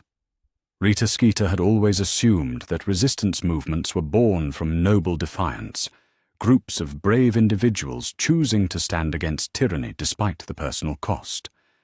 But as she sat in the kitchen of the Burrow, watching Molly Weasley's hands shake as she served tea, Rita realized that she had never considered who bore the true burden of such nobility, or who decided what sacrifices were acceptable in the name of a greater good. Getting Molly to agree to this interview had required careful negotiation and absolute promises of anonymity. The matriarch of the Weasley family was fiercely protective of her loved ones, but she was also clearly exhausted by burdens she could not share. When Rita had approached her with evidence of systematic manipulation within the resistance to Voldemort, Molly had listened with the hollow-eyed attention of someone who had suspected the same things, but never had the courage to voice them. "You want to know about the Order," Molly said quietly, settling into her chair with the careful movements of someone much older than her years. "You want to know what it costs to serve the greater good." Rita nodded, her quill poised over fresh parchment. "I want to understand how ordinary families becomes part of something larger, and what that transformation requires." Molly was silent for a long moment, staring at the photographs that covered every surface of her kitchen. Her children at various ages, Arthur at work, family gatherings that seemed to grow more precious with each passing year. "Arthur and I joined the Order during the First War, because we believed in the cause. Fighting Voldemort wasn't a choice, it was a necessity. But somewhere along the way, service to the cause became service to Dumbledore, and I'm not certain those are the same thing anymore." "Tell me about the recruitment process." "There isn't one, not really. Dumbledore approaches people who are already committed to fighting dark magic and offers them a chance to do more than they could accomplish alone. He speaks beautifully about duty and sacrifice, about the responsibility that comes with power and the obligation to protect those who cannot protect themselves. It's very compelling, especially when you're young and believe that your individual contribution can change the course of history." Molly paused to add sugar to her tea, her movements automatic but unsteady. "But what he doesn't tell you is that joining the Order means surrendering your ability to make choices about your own life. Every decision becomes subject to the needs of the organization. Every relationship becomes a potential security risk. Every moment of happiness becomes borrowed time that could be revoked at any moment if duty calls." Rita leaned forward, sensing the deeper pain beneath Molly's controlled words. "How has membership affected your family?" "My children have never known a world where their parents weren't secretly working to save everyone else's children while putting our own at risk. Bill and Charlie understand that their careers must always be secondary to Order missions. Percy broke with us rather than be drawn into something he couldn't control. Fred and George use humor to cope with the constant fear that tomorrow might be the day they lose their parents to a cause they're too young to fully understand." Molly's voice grew thick with unshed tears. "And Ron has spent his entire childhood believing that his highest aspiration should be to sacrifice himself for Harry Potter, because that's what good wizards do. He's 15 years old, Rita, and he already speaks about his own death as if it's not just possible but inevitable. Does Dumbledore know how his missions affect your family?" "He knows everything. That's what makes him so effective as a leader. He understands exactly what motivates each of us, and exactly how much pressure we can bear before we break. He knows that Arthur will accept any assignment if it's framed as protecting Muggle-born children. He knows that I will support any plan that promises to keep our sons out of the fighting, and he uses that knowledge to ensure our continued compliance." Rita made careful notes, recognizing the pattern she had seen throughout her investigation. "Can you give me specific examples?" Molly rose and walked to a kitchen drawer, withdrawing a collection of letters that she handled like dangerous artifacts. These are just from the past month. Instructions for Arthur about investigations he must pursue, regardless of their impact on his official duties at the ministry. Requests for information about our children's friends, their families, their loyalties. Assignments that require us to spy on people we care about in the name of security. Rita read through the correspondence, her stomach churning as she recognized Dumbledore's distinctive handwriting. Each letter was carefully crafted to make the requested action seem reasonable, even necessary, while gradually escalating the demands placed on the Weasley family. This one asks you to monitor Hermione Granger's parents for signs of memory modification, Rita observed. Dumbledore wanted to know if the girl had started practicing techniques that might be used to protect Muggle families from discovery. He needed to understand her psychological state, her willingness to make difficult choices about her parents' safety.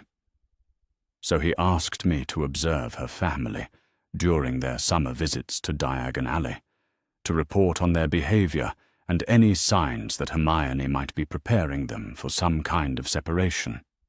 Rita felt sick. You were asked to spy on a 15-year-old girl and her parents. I was asked to gather intelligence that might be crucial to protecting all Muggle-born families from Voldemort's targeting. That's how Dumbledore presents these requests, never as surveillance or manipulation, always as necessary security measures that serve the greater good. Molly's voice grew bitter. But the result is the same.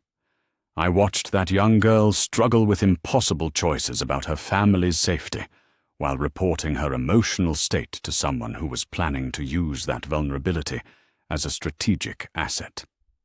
Rita continued reading, finding letter after letter that documented the systematic exploitation of Order members' relationships and loyalties. Requests for information about their children's friends, their neighbors, their colleagues. Instructions to maintain friendships or family connections that served strategic purposes, even when those relationships had become personally painful. Mrs. Weasley, do Order members ever refuse assignments? Those who refuse too often find themselves gradually excluded from important meetings, given less critical tasks, treated as security risks rather than trusted allies. Mundungus Fletcher, for example, questioned several of Dumbledore's decisions about information sharing with the Ministry. He's still nominally a member, but he's no longer trusted with sensitive missions. The message is clear. Absolute loyalty is the price of continued inclusion. What about Sirius Black? How has his experience been different? Molly's expression grew troubled.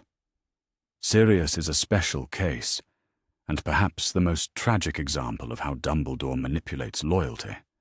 That man spent 12 years in Azkaban for crimes he didn't commit, losing his freedom, his sanity, and his connection to everything he had loved. When he escaped, he should have been focused on healing, on rebuilding his life, on finding some measure of peace after such terrible suffering. But instead, he was recruited to the Order. Recruited is too gentle a word. Dumbledore offered Sirius a chance to matter again, to serve a cause greater than his own trauma. He gave him Grimmauld Place as headquarters and told him he was providing a crucial service to the war effort. But what he really did was trap Sirius in the house he had always hated, surrounded by reminders of everything he had lost, with no purpose except to serve as a resource for others to use.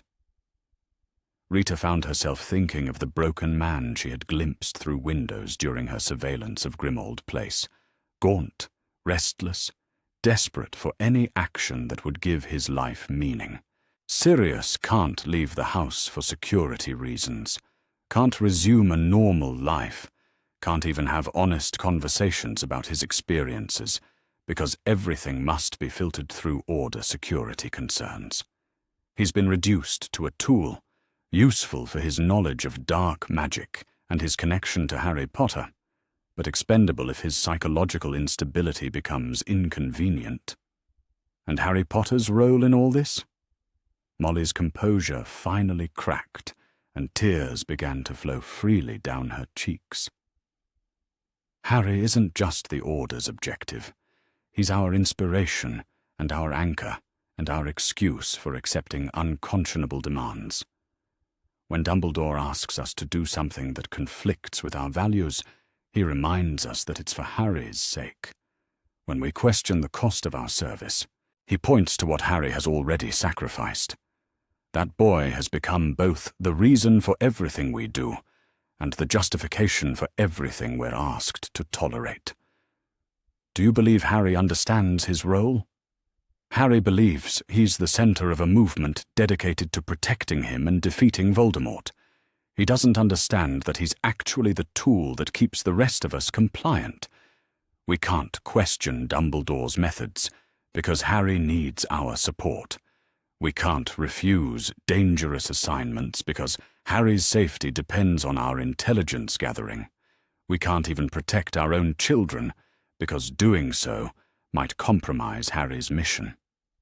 Rita closed her notepad and sat in silence for several minutes, processing what she had learned. The Order of the Phoenix wasn't a resistance movement. It was a control mechanism, a way for Dumbledore to ensure that the wizarding world's most capable and loyal individuals remained devoted to his vision of the greater good. Members thought they were making free choices about service and sacrifice, but those choices had been carefully engineered by someone who understood exactly how to weaponize love, loyalty, and moral conviction. Mrs. Weasley, why are you willing to tell me this? Aren't you concerned about the consequences? Molly looked around her kitchen, at the photos and mementos that represented everything she had built over decades of marriage and motherhood. Because I want my children to have choices that aren't predetermined by other people's ideas about their destiny. Because I want Harry Potter to understand that he doesn't owe anyone his life just because they've convinced themselves that his death would serve the greater good. And because I'm tired of pretending that noble causes justify ignoble methods. As Rita prepared to leave the burrow, Molly walked her to the garden gate, moving with the tired steps of someone who had carried too much weight for too long. Miss Skeeter, when you write this story, please remember that most of us joined the Order because we wanted to do good. We wanted to protect innocent people, to fight against tyranny, to build a better world for our children. We didn't realize that those desires would be used to manipulate us into accepting a different kind of tyranny, one that hides behind the language of sacrifice and service, while ensuring that the same handful of people continue to control everyone else's fate. The drive back to London gave Rita time to reflect on what she had uncovered. The Order of the Phoenix was supposed to represent the best of wizarding society, brave individuals willing to risk everything to protect their world from darkness. Instead, she had found another layer of Dumbledore's system of control, a network of well-meaning people who had been gradually transformed into instruments of his will. The real tragedy wasn't that these people were being manipulated. It was that they were being manipulated into betraying the very values that had made them worthy of recruitment in the first place. Their love for their families had been turned into a weapon against their autonomy. Their desire to protect the innocent had been perverted into acceptance of calculated cruelty. Their willingness to sacrifice for others had been exploited to ensure their continued servitude to a cause they no longer fully controlled. And at the center of it all was Harry Potter, not as the Order's leader or primary agent, but as its psychological anchor, the symbol that justified every compromise and excused every moral failure. The boy who lived had become the reason that good people agreed to do terrible things, believing that any price was acceptable if it meant protecting the chosen one. Rita Skeeter had built her career on exposing the scandals that lurked beneath respectable facades. But this investigation had revealed something far more disturbing than simple corruption or hypocrisy. She had uncovered a systematic perversion of everything decent about resistance, sacrifice, and heroism, a machine that consumed the nobility of its participants while claiming to serve the highest possible good. The Order of the Phoenix was supposed to be the antithesis of Voldemort's Death Eaters. Instead, it was their mirror image, another group of people who had surrendered their moral autonomy to serve someone else's vision of how the world should be arranged, convinced that their sacrifice was noble rather than recognizing it as another form of slavery. Chapter 9. The Ministry's Shadow. War. Rita Skeeter had always prided herself on understanding the game, knowing which officials could be bribed, which secrets could be leveraged, which alliances shifted based on political wins rather than principle. But as she sat in Cornelius Fudge's private study, rifling through documents that should have been locked away behind the strongest security the ministry could provide, Rita realized she had never understood the game at all. She had been a player when she thought she was observing, a tool when she believed herself to be wielding influence. The break-in had been easier than expected, which should have been her first warning. Fudge's personal office was protected by wards that Rita's newfound investigative skills should never have been able to penetrate. But the magical locks had yielded to her efforts with suspicious ease, as if someone wanted his private papers to be discovered by exactly the right person at exactly the right time. The documents she found confirmed her growing suspicion that nothing in wizarding politics was what it appeared to be. The public narrative was clear and widely believed. Cornelius Fudge, Minister for Magic, was locked in bitter conflict with Albus Dumbledore over the question of Voldemort's return. Fudge denied it, claiming that both Dumbledore and Harry Potter were either delusional or seeking attention. Dumbledore insisted it was true, warning anyone who would listen that the wizarding world was once again in mortal danger. The Daily Prophet, following Fudge's lead, had spent weeks attacking both the headmaster and the boy who lived with articles that questioned their credibility, their motives, and their mental stability. But the private correspondence between Fudge and Dumbledore told a very different story. Rita spread the letters across Fudge's desk, her hands shaking as she read exchanges that revealed a collaboration spanning years. Not the sudden conflict that dominated the headlines. The earliest letters dated back to Fudge's appointment as minister, showing how Dumbledore had systematically guided policy decisions while allowing Fudge to believe he was governing independently. My dear Cornelius, one letter began, dated just 3 months into Fudge's tenure. Your instincts about the Werewolf Registration Act are sound, though I might suggest a slight modification to the enforcement mechanisms. Public safety must be our paramount concern, but we must also ensure that our methods don't create unnecessary resistance from the lycanthrope community. Perhaps a system of graduated compliance would serve both objectives? I've enclosed some thoughts on implementation that might prove useful. As always, I'm happy to serve in whatever advisory capacity you find helpful, though I believe it's important that these decisions be seen as entirely your own initiative. Rita found letter after letter following the same pattern, Dumbledore offering suggestions that were actually detailed instructions, Fudge responding with grateful acceptance while maintaining the fiction that he was making independent decisions. Every major policy initiative of Fudge's administration could be traced back to guidance from the Hogwarts headmaster.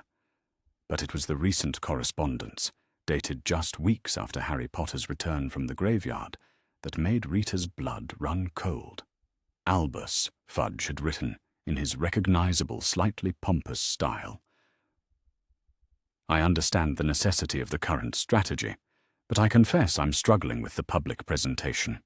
The attacks on Potter's credibility feel unnecessarily harsh, and I worry about the long-term impact on the boy's psychological state.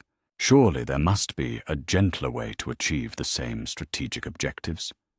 Dumbledore's response was attached, written in his careful script. Dear Cornelius, I appreciate your concern for Harry's well-being, but we must not allow sentiment to interfere with necessary preparation. The public must believe that Harry's claims are either delusions or attention-seeking behavior. This serves multiple purposes. It prevents widespread panic that could destabilize our preparations. It forces Harry to rely more heavily on trusted advisors rather than seeking validation from unreliable sources. And it ensures that when the truth can no longer be denied, the revelation will have maximum psychological impact on both our enemies and our allies. Harry's temporary suffering serves the greater good. A boy who believes himself abandoned and discredited will fight harder to prove himself when the opportunity arises.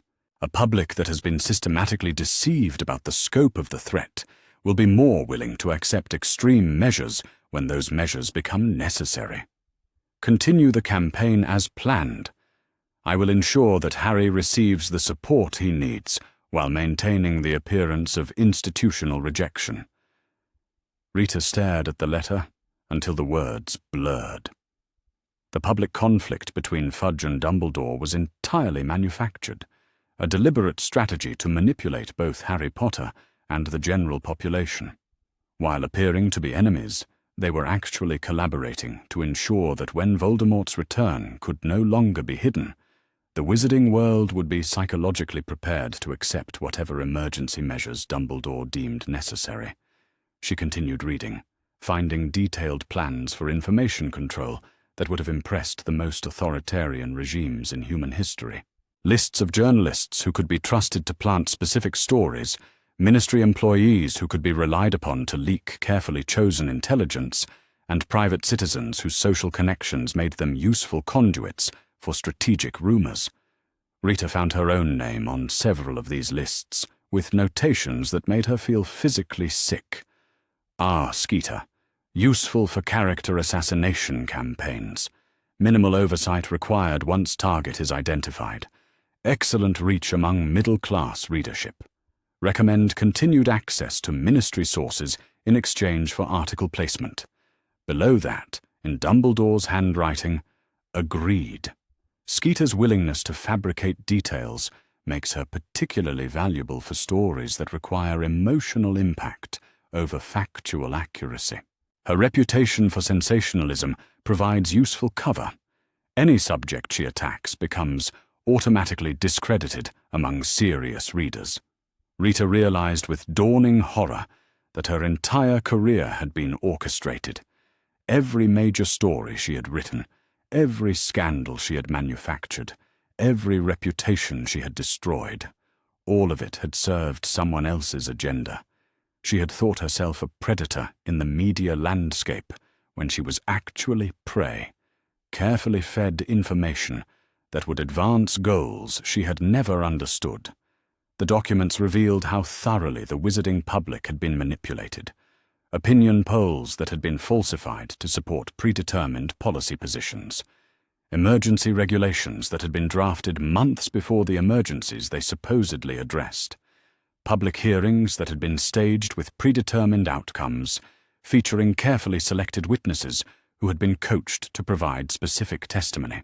Most damning of all was a folder labeled Public Readiness Assessment, containing detailed psychological profiles of the wizarding population's response to different types of crisis messaging.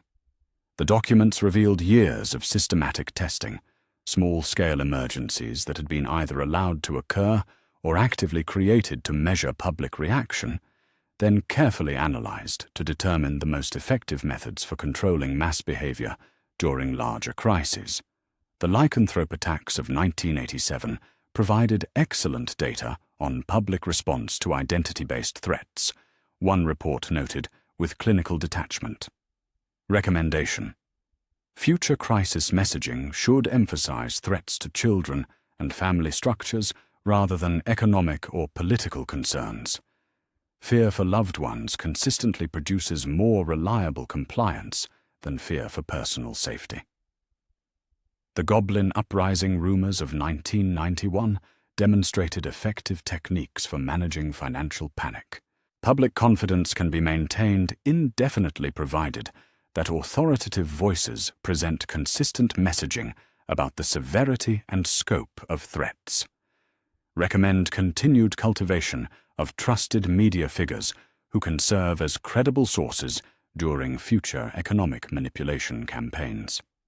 Rita found herself mentioned repeatedly throughout these reports, not as a journalist conducting independent investigation, but as a tool being deployed for specific psychological effects. Her articles about Harry Potter during the Triwizard Tournament had been designed not to inform readers, but to condition them for later revelations about his supposed instability. Her attacks on various ministry officials had served to eliminate individuals who might have resisted Fudge and Dumbledore's collaborative agenda. The scope of the deception was staggering. The wizarding public believed they lived in a society where information flowed freely, where journalism held power accountable, where public opinion shaped policy. Instead, they inhabited a carefully constructed illusion where every major news story served predetermined strategic objectives, where public debate was scripted theater, and where their own responses to crisis were being systematically catalogued and manipulated. As Rita gathered the evidence that would expose this shadow war against public awareness, she felt the full weight of her own complicity. She had spent years helping to construct the very system of lies she was now documenting. Every fabricated quote, every exaggerated scandal, every reputation destroyed for the sake of a compelling story, all of it had served to habituate readers to a media landscape where truth and fiction were indistinguishable, making them easier targets for systematic manipulation. The real tragedy wasn't that the public had been deceived. It was that they had been conditioned to accept deception as normal. Rita's own career had helped create a readership that expected journalism to be entertainment rather than investigation, sensation rather than service. In making lies profitable, she had helped make truth irrelevant.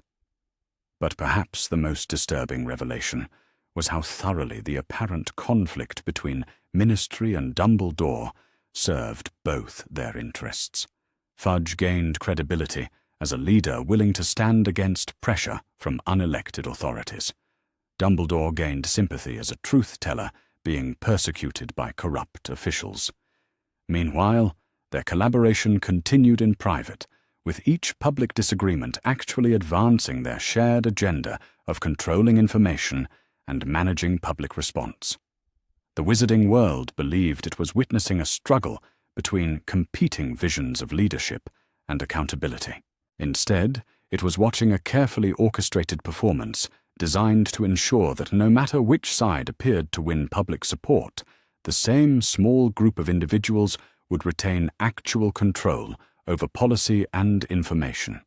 As Rita prepared to leave Fudge's office, she realized that this investigation had fundamentally changed not just her understanding of wizarding politics, but her understanding of her own role in maintaining systems of oppression.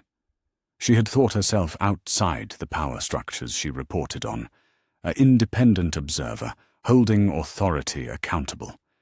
Instead, she had been an integral part of those structures, helping to ensure that public discourse remained focused on surface conflicts while deeper collaborations continued in shadows.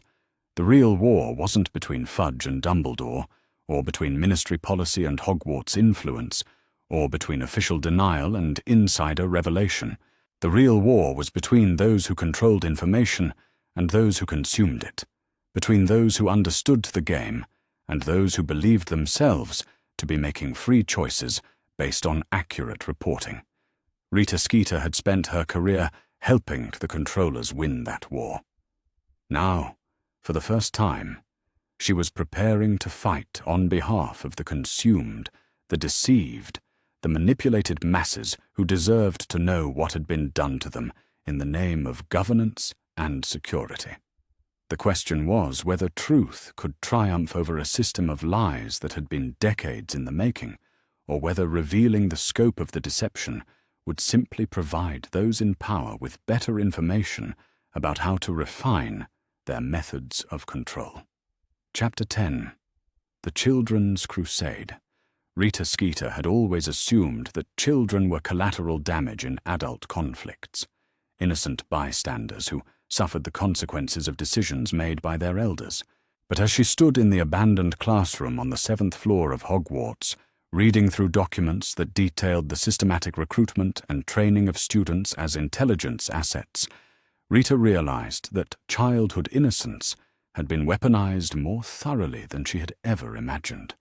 The room had been easy enough to find once Rita understood what to look for. A careful search of Hogwarts's administrative records had revealed references to student development programs and leadership training initiatives that existed nowhere in the official curriculum. Following the paper trail had led her here, to a space that appeared to be unused but showed signs of regular, secretive occupation. The filing cabinets hidden behind illusion charms contained 15 years of meticulous documentation about student psychological profiles, family vulnerabilities, and strategic positioning for future recruitment. Rita spread the folders across the dusty desks, her hands trembling as she read assessments that reduced children to their potential utility in adult warfare. Subject: Hermione Granger, Year 4. Assessment: 1 file began. Intellectual capacity exceptional. Emotional attachment to institutional authority figures creates reliable leverage for complex missions. Muggle background provides useful outsider perspective while generating insecurity that can be exploited for loyalty binding. Recommend continued academic validation combined with selective exclusion from social activities to maintain dependence on adult approval. Strategic applications, information gathering through research capabilities. Moral validation for ethically questionable decisions through her reputation for integrity. Potential bridge to Muggle world if broader conflict escalates. Current handler, McGonagall. Secondary oversight, Dumbledore. Rita found similar files for dozens of students, each containing psychological assessments that read like military intelligence reports. Ron Weasley was evaluated for his loyalty and willingness to sacrifice himself for friends, with recommendations for trauma-based conditioning to enhance those tendencies. Neville Longbottom's file noted his potential for dramatic transformation under pressure, with suggestions for systematic confidence destruction followed by targeted heroic validation. But it was the section labeled Deep Cover Assets that made Rita's blood run cold. Draco Malfoy's file was thicker than the others, containing correspondence between Dumbledore and Narcissa that dated back to Draco's first year. Rita read with growing horror as the documents revealed a systematic campaign to psychologically isolate the boy from his father's influence while positioning him for eventual recruitment as a double agent within Voldemort's eventual return. The boy's inherent insecurity about his father's approval can be leveraged to create competing loyalties, Dumbledore had written to Narcissa. Encourage his academic success while ensuring social isolation from Death Eater families. His natural empathy, properly cultivated, will create internal conflict when faced with the violence his heritage demands. The goal is to make betraying his father's cause feel like moral courage rather than family disloyalty. Rita found detailed schedules showing how Draco's education had been subtly modified, extra sessions with certain professors, library access to specific historical texts about the consequences of blood purity ideology, and carefully orchestrated encounters with Muggle-born students designed to humanize the population he had been raised to despise. Most disturbing were the contingency plans for Draco's ultimate deployment. Maps of Malfoy Manor with suggested entry points for infiltration, psychological pressure points that could be used to ensure his cooperation when the time came for him to betray his family. Emergency extraction protocols for when his cover was inevitably blown. The boy will resist initial recruitment, but his fear of becoming like his father provides the necessary leverage. One planning document noted, present the choice as continue the family legacy of service to dark causes, or break the cycle through service to the light. Frame betrayal of blood loyalty as transcendence of inherited evil. His mother's safety can be guaranteed in exchange for cooperation. Rita realized she was looking at blueprints for the systematic psychological destruction of a child, justified by the greater good, but planned with the precision of military strategy. Draco Malfoy hadn't been protected from his family's dark legacy. He had been deliberately cultivated as a weapon against it, without his knowledge or consent. The scope of the child recruitment program became clearer as Rita continued reading. Students from every house had been evaluated for their potential utility, their psychological vulnerabilities mapped and catalogued for future exploitation. Even first years were assessed for their long-term strategic value, their family connections analyzed for intelligence-gathering opportunities. Luna Lovegood's file revealed plans to use her father's newspaper as a propaganda outlet, with Luna serving as the conduit for information that needed to reach the public without official channels. Her reputation for eccentricity would provide perfect cover for distributing sensitive intelligence disguised as conspiracy theories. Ginny Weasley's assessment focused on her psychological recovery from the Chamber of Secrets incident, with recommendations for how her trauma could be leveraged to create a fierce loyalty to protective figures.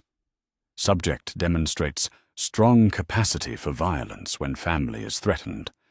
Recommend careful cultivation of protective instincts toward vulnerable populations. Potential for excellent field operative given proper traumatic conditioning. Rita found herself staring at a document that reduced the children she had watched grow up through her years of school, reporting to their potential use as soldiers in a war they had never chosen to join. Every friendship, every academic achievement, every moment of childhood joy had been evaluated for its strategic applications. The files revealed that even Harry Potter's closest relationships had been engineered rather than organic. Ron and Hermione hadn't become his friends through natural affection. They had been positioned to befriend him through careful manipulation of their schedules, living arrangements, and social opportunities. Granger's intellectual capacity complements Potter's intuitive approach, while her rule-following tendencies provide useful constraint on his impulsiveness, one assessment noted. Weasley's family connections provide Potter with surrogate familial bonds, while ensuring his continued dependence on adult guidance through that family's loyalty to our cause. Together, they form an ideal support structure that enhances Potter's capabilities while maintaining control over his decision-making processes. Rita photographed every document, her professional training warring with her growing revulsion at what she was uncovering. These weren't education records. They were recruitment files for child soldiers, documenting how teenage vulnerabilities could be exploited to create adult operatives who would willingly sacrifice themselves for causes they had been manipulated into embracing. As she prepared to leave the hidden classroom, Rita found one final folder that contained what appeared to be historical precedents for the current programs. Documents dating back decades showed similar assessments of students during previous conflicts, with detailed analysis of which psychological manipulation techniques had proven most effective in converting childhood trauma into adult loyalty. The pattern was clear and horrifying.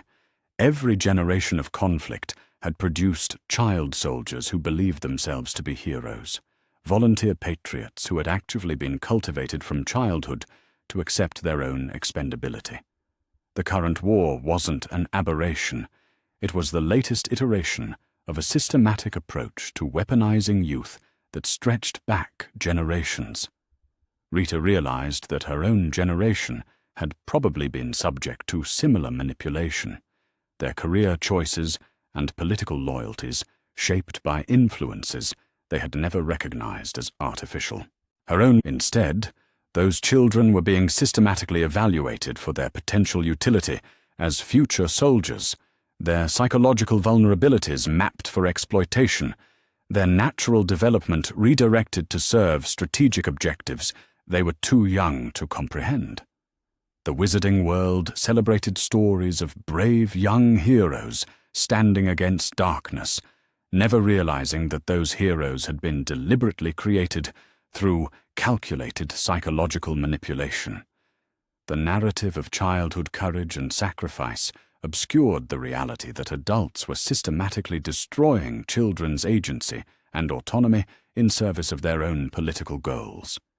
Rita had spent years writing about teenage heroes without understanding that heroism, in this context, was simply a euphemism for successful indoctrination.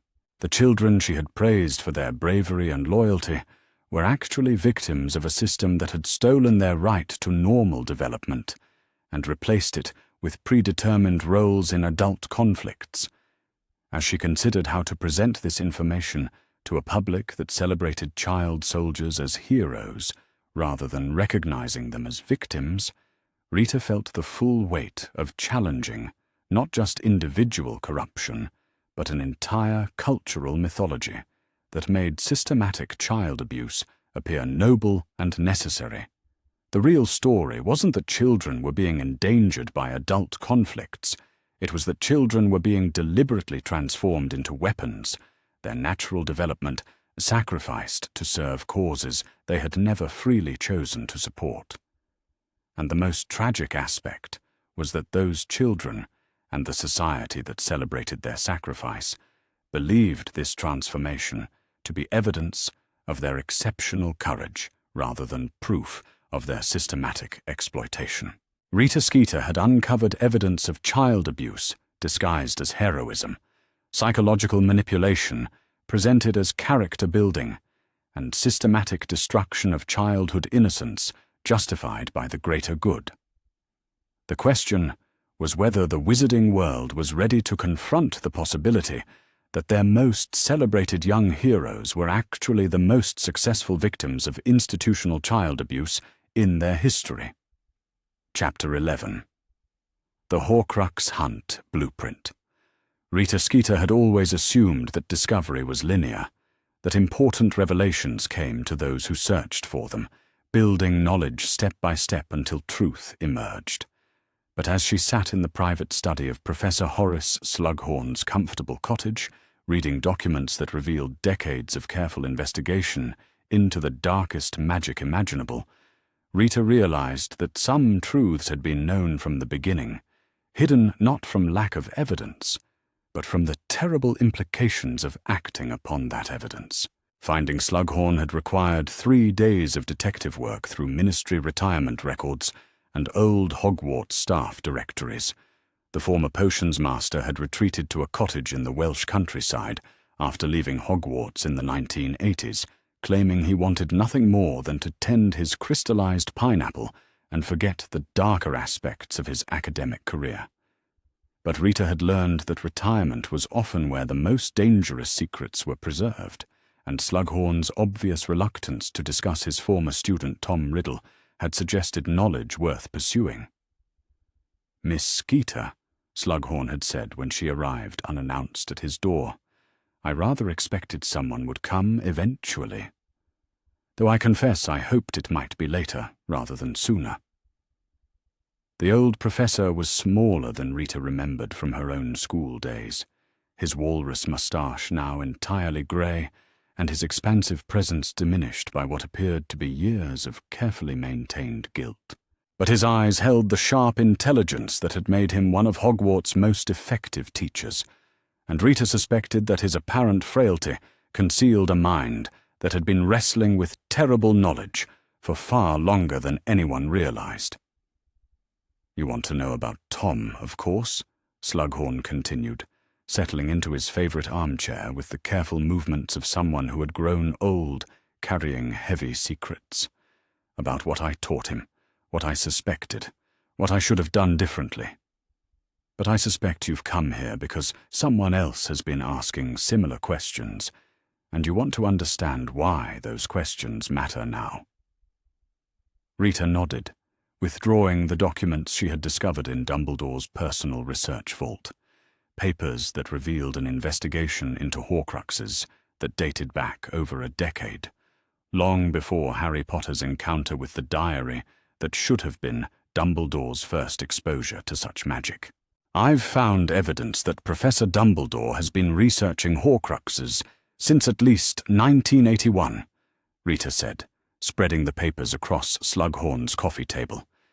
Detailed notes about their creation, their destruction, their effects on both creator and victim. The research is far too comprehensive to have been conducted in response to recent events." Slughorn examined the documents with the careful attention of someone who understood their significance. "Yes," he said finally. "Albus has been studying Horcruxes for much longer than most people realize. The question, Miss Skeeter, is whether you're prepared to understand why." Rita settled back in her chair, quill poised over fresh parchment. "Tell me about your conversations with Dumbledore regarding Tom Riddle's interest in Horcruxes." "The first conversation occurred in 1943, just after Tom graduated from Hogwarts. Albus came to me with specific questions about advanced necromantic theory, particularly the creation of Horcruxes. He claimed he was researching historical cases of dark magic for academic purposes, but his questions were far too detailed and practical for purely theoretical interest." Slughorn paused, his fingers drumming against the arm of his chair.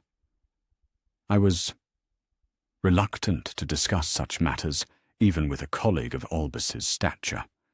Horcrux creation represents the most profound violation of natural law imaginable, the deliberate splitting of one's soul through murder.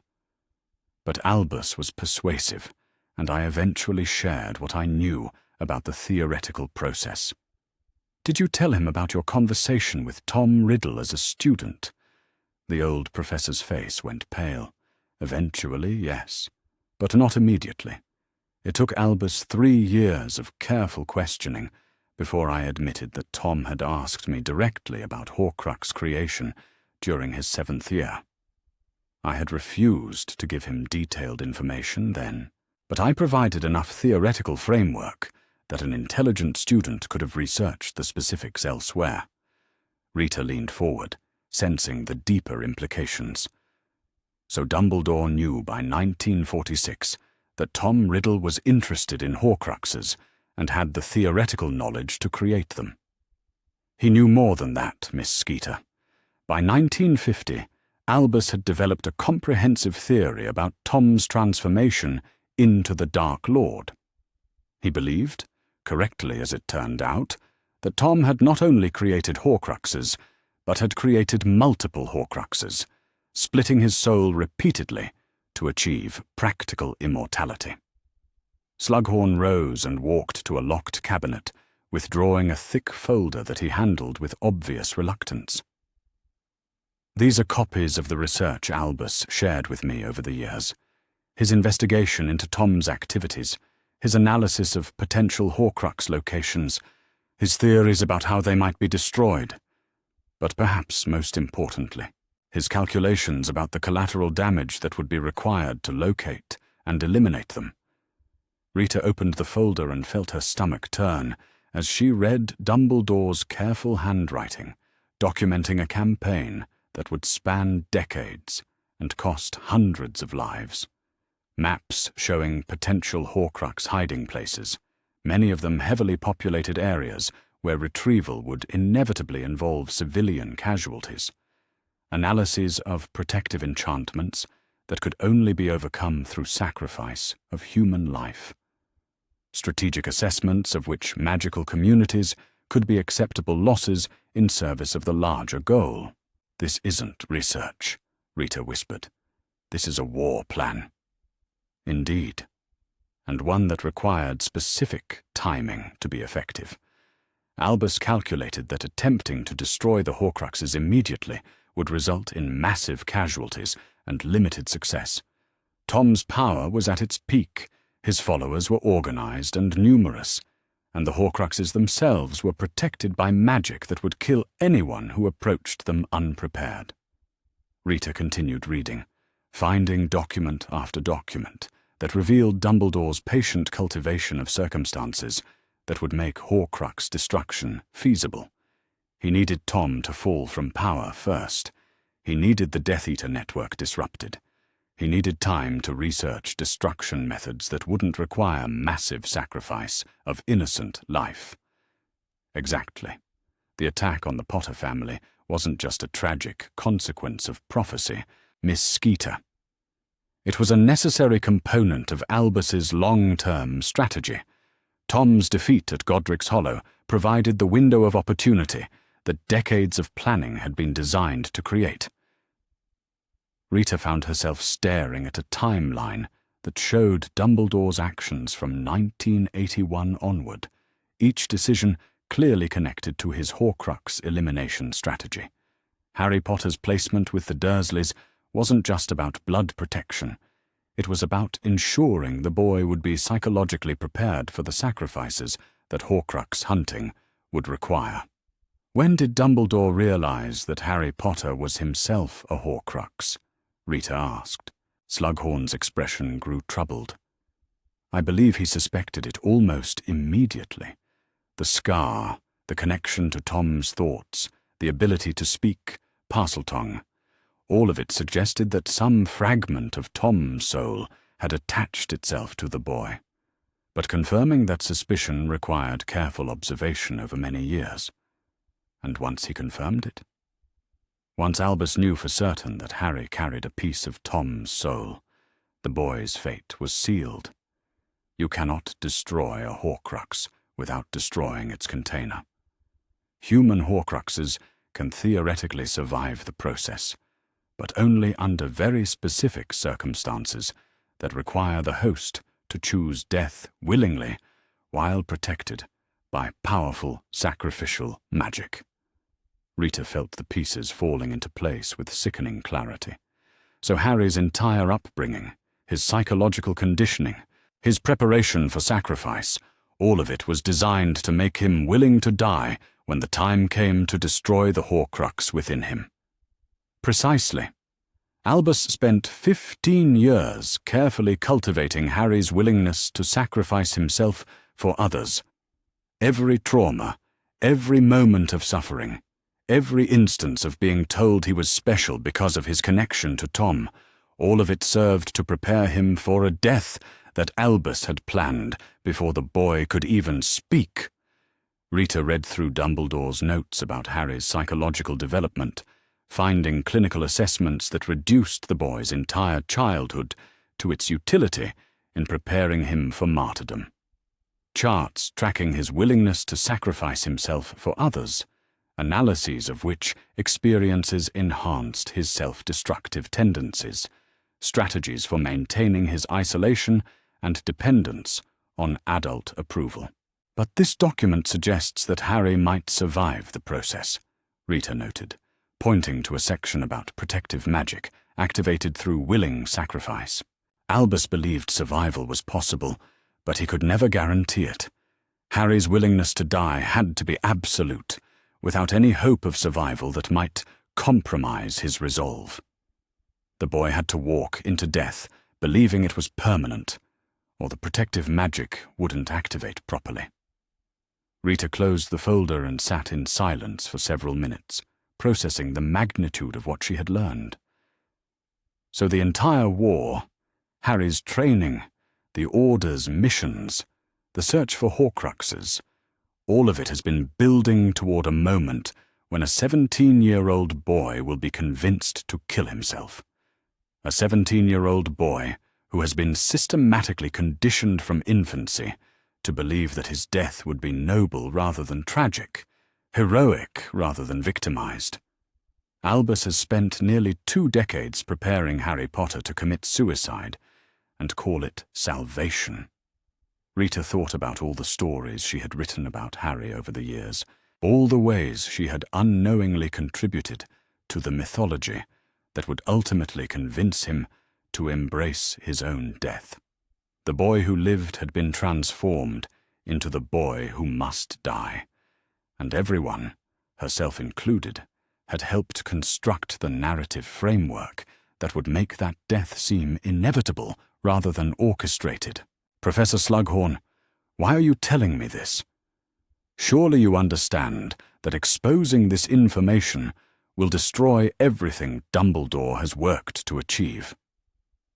The old professor looked toward his window, where late afternoon sunlight filtered through leaves that would soon begin their autumn transformation. Because I'm tired of being complicit in the grooming of a child for slaughter, Miss Skeeter. Because I taught Tom Riddle the theoretical framework for Horcrux creation, and I've spent 50 years watching the consequences of that knowledge destroy everything I care about. And because, perhaps, if the truth comes out, that boy might have a chance to choose his own fate instead of acting out a death scene that was written for him before he was old enough to understand what death meant. As Rita gathered her materials and prepared to leave Slughorn's cottage, she realized that this investigation had revealed something far more disturbing than corruption or manipulation. She had uncovered evidence of systematic child grooming on a generational scale, disguised as destiny and justified by necessity. The Wizarding world believed that Harry Potter's story was about a boy who overcame tragedy to become a hero. The truth was that Harry Potter's story was about a boy who was deliberately traumatized and conditioned to become a willing sacrifice, his entire identity constructed to serve the strategic needs of adults who had decided his death was acceptable collateral damage in their war against Tom Riddle's Horcruxes.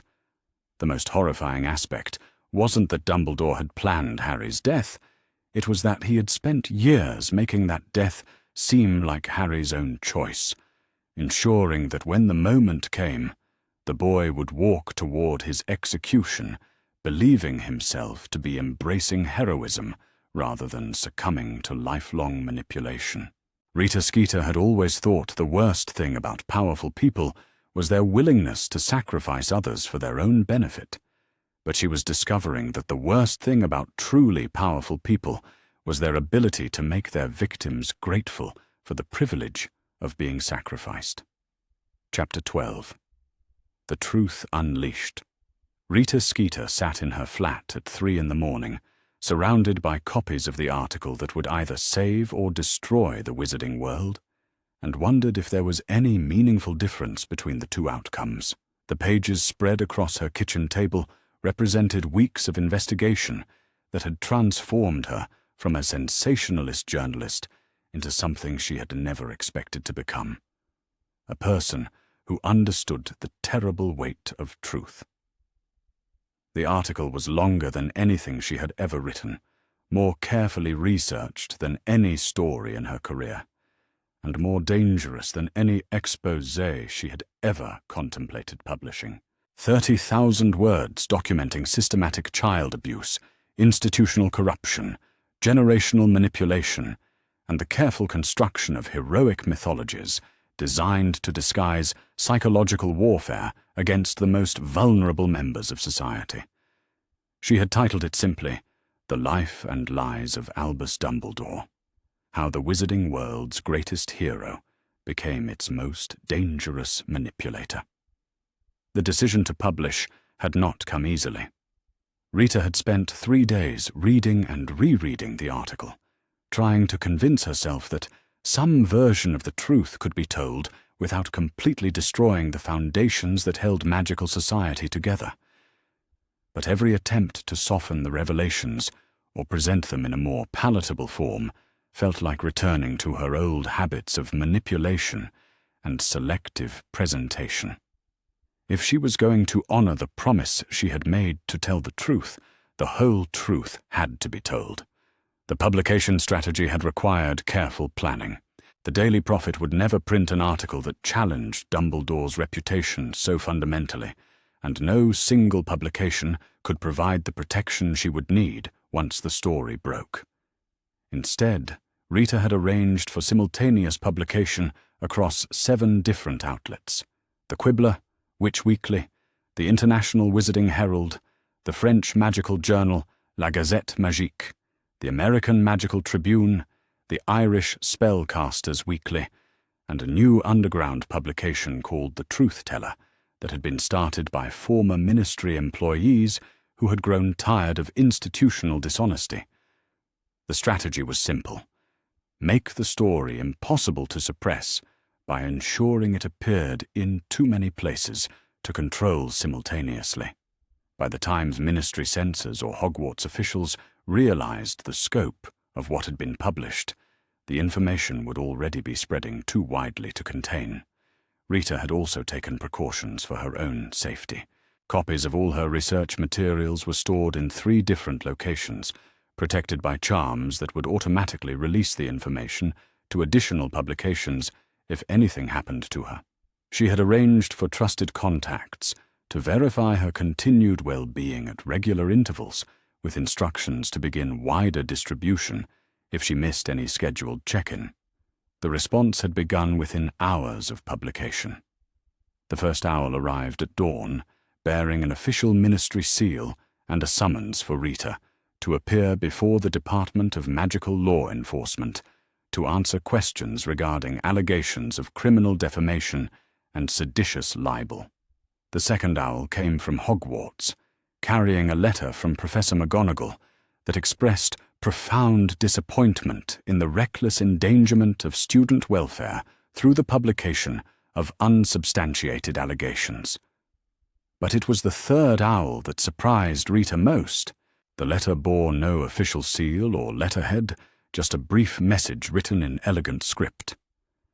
Miss Skeeter, we have been waiting for someone with the courage to tell this story. You are not alone in this fight. A.L. More letters followed throughout the morning, and Rita began to understand that the wizarding world was far more ready for this truth than she had expected.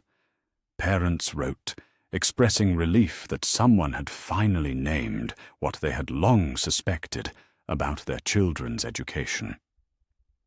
Former ministry employees offered corroboration for claims she had made about institutional corruption. Even some current Hogwarts staff sent anonymous letters thanking her for exposing practices they had been forced to implement against their own moral judgment. But the negative responses were equally intense. The Daily Prophet's afternoon edition featured a front-page editorial calling for Rita's imprisonment and dismissing her article as the desperate fabrications of a disgraced journalist seeking to restore her reputation through inflammatory lies. Several prominent wizarding families issued statements defending Dumbledore's character and questioning Rita's motives for publishing such obviously fraudulent accusations. Most troubling were the responses from some of the people Rita had written about. A letter from Molly Weasley expressed hurt and betrayal that their private conversation had been used for public exposure, despite Rita's careful omission of identifying details.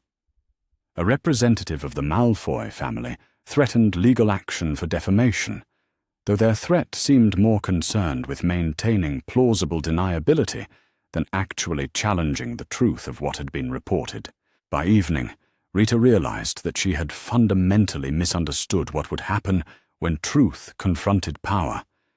She had expected either vindication or destruction, either widespread acceptance of her revelations or complete rejection of them.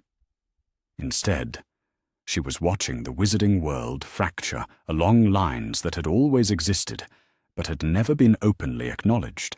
Those who had suspected institutional corruption felt validated and energized. Those whose power depended on maintaining existing structures felt threatened and defensive. Those who had been victimized by the systems she described felt simultaneously grateful for vindication and traumatized by public exposure of their private suffering, and those who had never questioned the mythologies that governed their society felt confused and angry about having comfortable assumptions challenged. The most significant response came 3 days after publication, when Rita received an unexpected visit from Augusta Longbottom. "Miss Skeeter," the elderly woman said, as Rita welcomed her into her flat, "I wanted to thank you for including my story in your article, and to tell you something I should have said during our interview." Rita served tea and waited, sensing that whatever Augusta had come to say would be important. "I lied to you about something," Augusta continued. "When you asked why I was willing to tell you about the prophecy conspiracy, I said it was because I wanted my grandson to have choices. That was true, but it wasn't the whole truth." "What did I miss?" "You missed the fact that I've been documenting Dumbledore's manipulations for over a decade. I have records, Miss Skeeter. Detailed records of every conversation, every pressure tactic, every instance where Neville was deliberately undermined or discouraged to maintain Harry Potter's primacy as the chosen one. I've been waiting for someone with the credibility and courage to tell this story publicly." Augusta withdrew a thick folder from her bag, placing it on Rita's coffee table. "There are others like me. Parents and grandparents who have been quietly gathering evidence. Former students who recognized the patterns of manipulation years after graduation. Ministry employees who kept copies of documents they were ordered to destroy. Your article wasn't just an exposé, Miss Skeeter. It was a signal to everyone who has been waiting for permission to speak their own truth." Rita opened the folder and found what amounted to a shadow archive of institutional abuse spanning decades. Detailed documentation of students who had been psychologically manipulated, families who had been coerced into compliance, and policies that had been designed to serve strategic objectives rather than educational goals. "Why didn't you come forward with this before?" Rita asked. "Because one person speaking alone can be dismissed as delusional or vindictive. But when someone with your reach and platform validates the experiences we've all been carrying in isolation, it becomes harder to ignore the pattern. Your article didn't just tell the truth, Miss Skeeter. It gave the rest of us permission to stop protecting the systems that had hurt us." Over the following weeks, Rita watched as her investigation triggered a cascade of additional revelations. Other journalists, inspired by her example, began conducting their own investigations into institutional corruption. Parents organized to demand transparency in their children's education. Former students started support groups for those who recognized their own experiences in Rita's descriptions of systematic manipulation. But the most significant change was in Harry Potter himself. 3 weeks after publication, Rita received a letter from the boy whose story had been at the center of her investigation. "Miss Skeeter, I wanted to thank you for telling the truth about my life, even though I know it wasn't easy, and even though it's made everything more complicated. For the first time, I understand why nothing about my childhood ever made sense, and why I always felt like I was performing in a play where everyone else knew the script except me. I don't know what happens now, but at least I get to find out, as myself, instead of as the character other people created for me to play." Harry Potter, Rita, kept that letter in her desk drawer, reading it whenever she questioned whether the pain her article had caused was worth the truth it had revealed. The wizarding world was struggling to rebuild its understanding of heroism, leadership, and institutional authority around principles of transparency rather than mythology. It was messy, painful work that would take years to complete. But for the first time in her career, Rita Skeeter had written a story that served the people it was about rather than the people who wanted to use them. She had discovered that real journalism wasn't about creating compelling narratives, but about documenting uncomfortable truths, not about entertaining readers, but about empowering them with information they needed to make informed decisions about their own lives. The cost had been enormous. Rita would never again have easy access to official sources, would never again be welcomed into the corridors of power, would never again be able to trade on relationships with influential figures who valued discretion over honesty. But she had gained something more valuable, the knowledge that her work served justice rather than corruption, truth rather than mythology, and the powerless rather than the powerful.